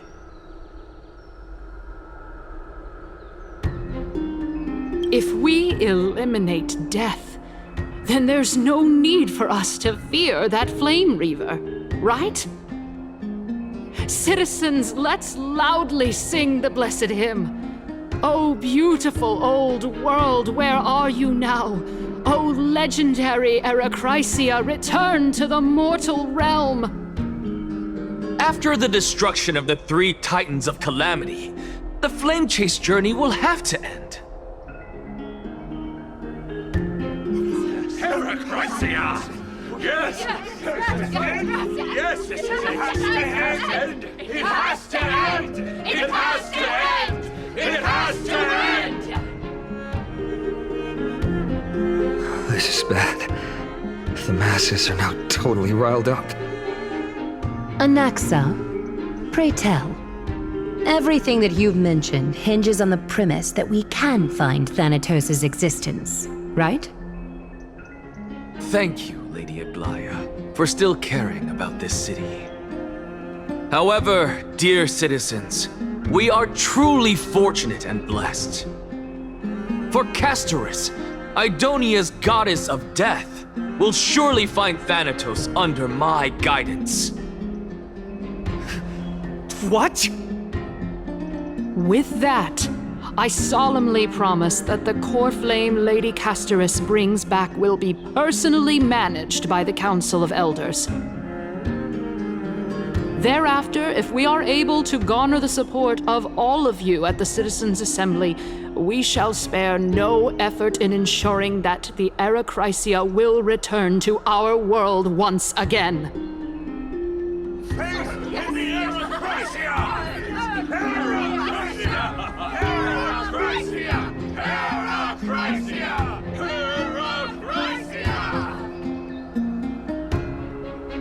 With the balance shattered, the result is clear. By Kefali and Talent and above, as the Theoros I have observed. Akama has chosen her destiny. The issue up for discussion at this Citizens' Assembly shall be modified to the suspension of the Flame Chase journey. This resolution shall be put up on the Wall of Heroes, such that all citizens are aware of the city's way forward.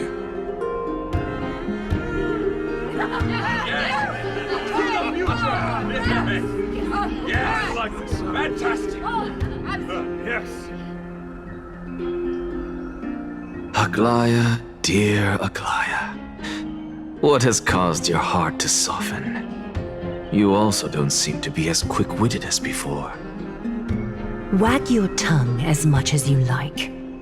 Since the Flame Chase journey has been preordained by the prophecy, our failure has never been on the cards. Well then, I guess we'll find out if that's true at the Citizens' Assembly.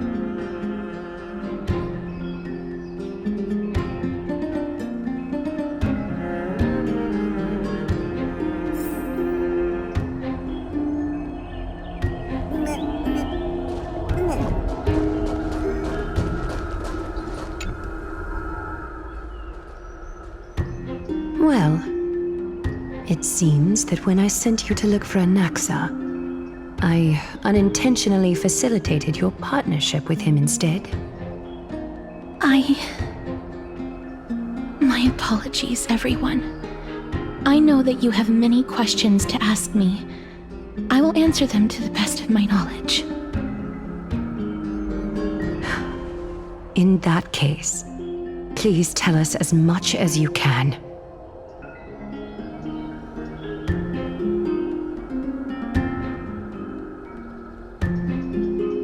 In actuality, he showed me a past that was both long and heavy. The reason I say this is as I've mentioned earlier.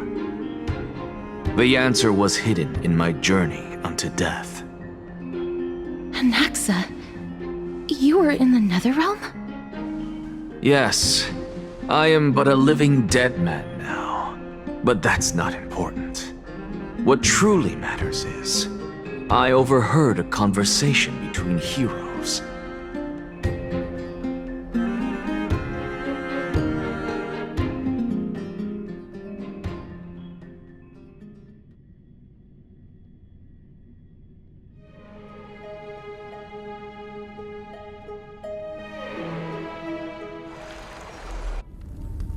Have you heard of this tale before?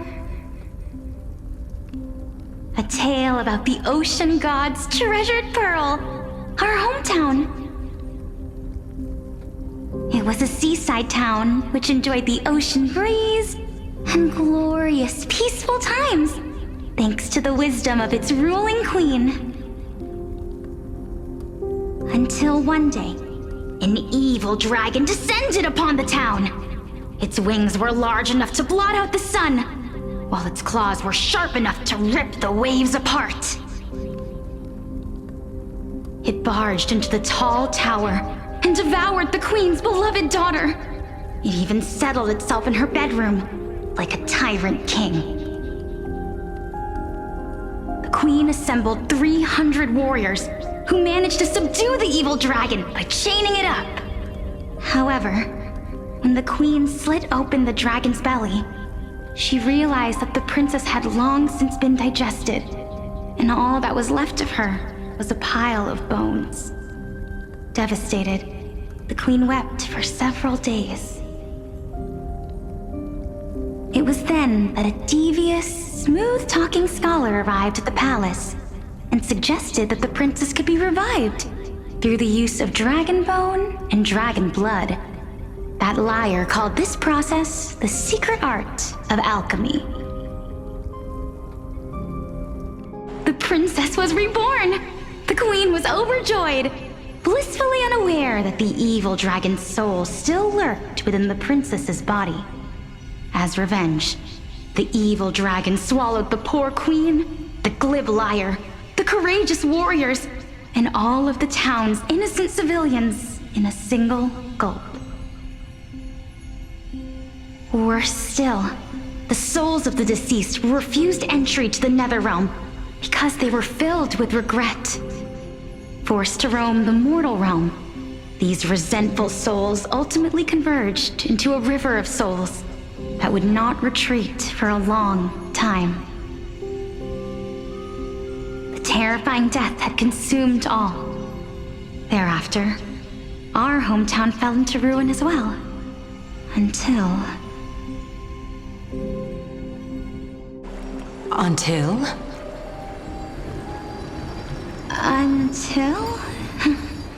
Actually, I don't know what happened next either. Oh my. It seems that you still like to whet people's appetites even after all this time, Pelixia. So, according to your story, this is how I used to look? It's practically a mirror image. And yet, what exactly is this? A miracle that I created with alchemy. As for what it is and how I was able to accomplish it, I'll keep the answers to myself for now. Oh, my goodness. Is this cliffhanger really necessary?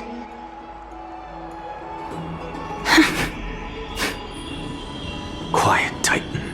Continue to enjoy this splendid play, and the truth will naturally reveal itself.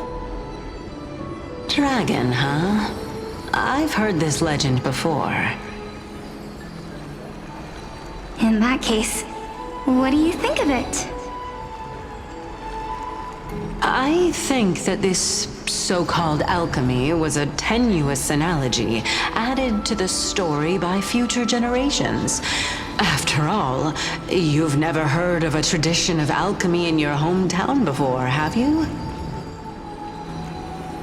Indeed.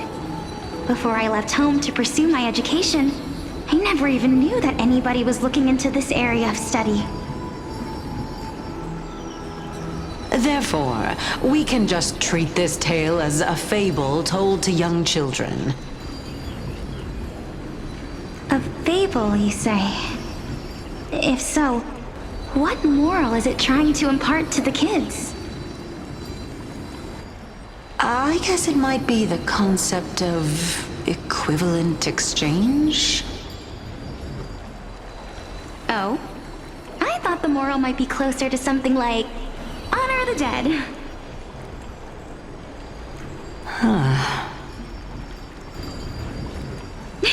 What? At a loss for words?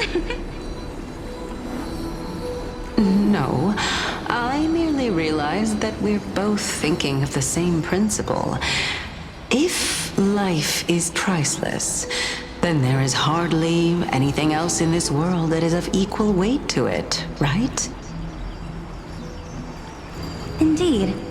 As expected of the wisest scholar in the land. You flatter me. Why don't I ask you a question as well, as a form of equivalent exchange? Of course. What is your question? If I imparted my knowledge of the art of alchemy to you, would you use it to resurrect someone you loved? What? What kind of strange question is this? I got it. You're just trying to get me to tell you whether I like anyone, right?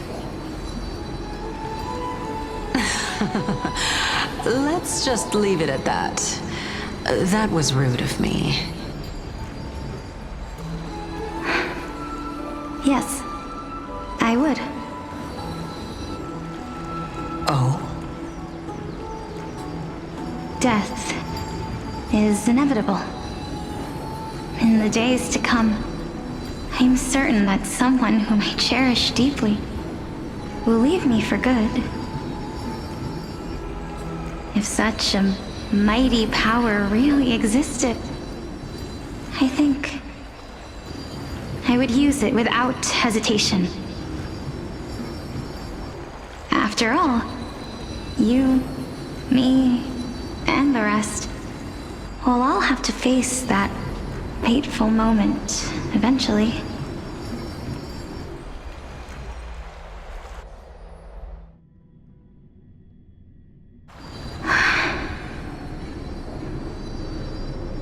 My time is finally here. However, perhaps because of my firm belief in the immeasurable value of life,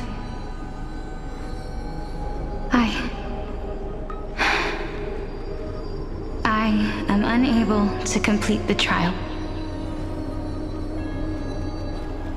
You shall wither, and through that, the dead will sprout again from the remains and be reborn with the dead flame. It is a pity that fate is such a cruel mistress. Is there no other way of interpreting those words? I'm afraid that the meaning is clear. Between my sister and me, one must pay the price. Our trial can only be completed when the one chosen sacrifices her life.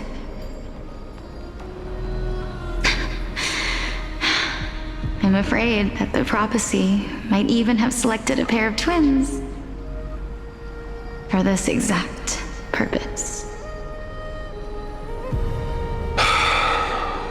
Fortune makes fools of us all. My sister is prepared to sacrifice herself. And yet, I can't do the same. How absurd. My time is almost up, but I'm still afraid to welcome death. What should we do? If I'm ultimately not able to make up my mind... Since Chaos is willing to guide all of us and leave this trial to the end, there is still plenty of time for you to ponder. That's right. Don't allow the fog of an uncertain future to cloud your mind. Trial, prophecy, the topics that they're discussing seem familiar. But these three people must not have left their names in the epics. Otherwise, I would have some recollection of this. Amphorius' history before the Titans were born was complete chaos. Is that not strange by itself? I have long held 3 hypotheses about this. However, let's continue watching for now. Calypso, Polixia, and this warrior. I seem to have met him somewhere before. Regarding this matter, Nias, are you confident that you'll complete your trial? Of course. Though, I am worried about what will happen once I've emerged victorious.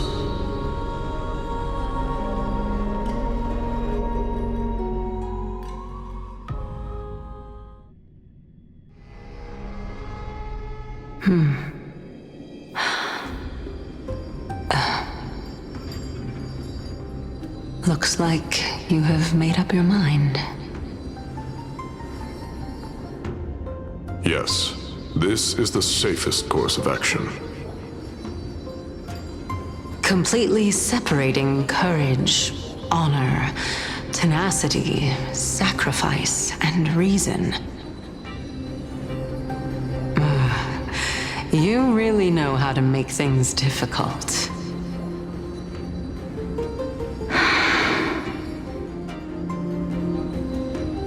Please, young lady, witness my fall and demise. Lady Calypso, you shall host the soul-rending ceremony. I do not understand. Why would you dare to sacrifice yourself for a future that you won't get to witness? Because this is our destiny. The power that resides within me is so intense that I will one day be engulfed by it. Furthermore, a valorous death before glorious return has always been the path I chose to walk. A journey I began long ago. If your sister or Chaos were in my position, I believe they would make the same choice as well.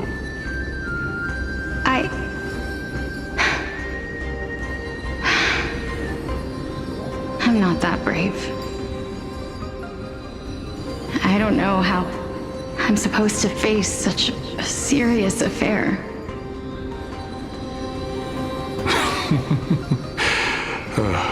Despite being Death's chosen one, it seems you still don't know how to face it. Let's chat, young lady. Perhaps I shouldn't end my journey so hastily. Since there's still time, I'm not worried about letting fate wait a little longer. Of course. This warrior is Lord Anias. As the embodiment of Nikador's divinity, he entrusted his life to us and allowed humankind to end his madness. That means that what I'm currently seeing before my eyes is, in fact... Looks like one hypothesis of mine has already been proven true. These heroes are the true forms of the Titans, before they attained their divinity. If so, the chosen one of death that he speaks of is actually... Polixia? Is the previous form of Thanatos? But her appearance... If this is true, as long as we can find out where she went, we'll naturally be able to figure out the location of the Death Titan.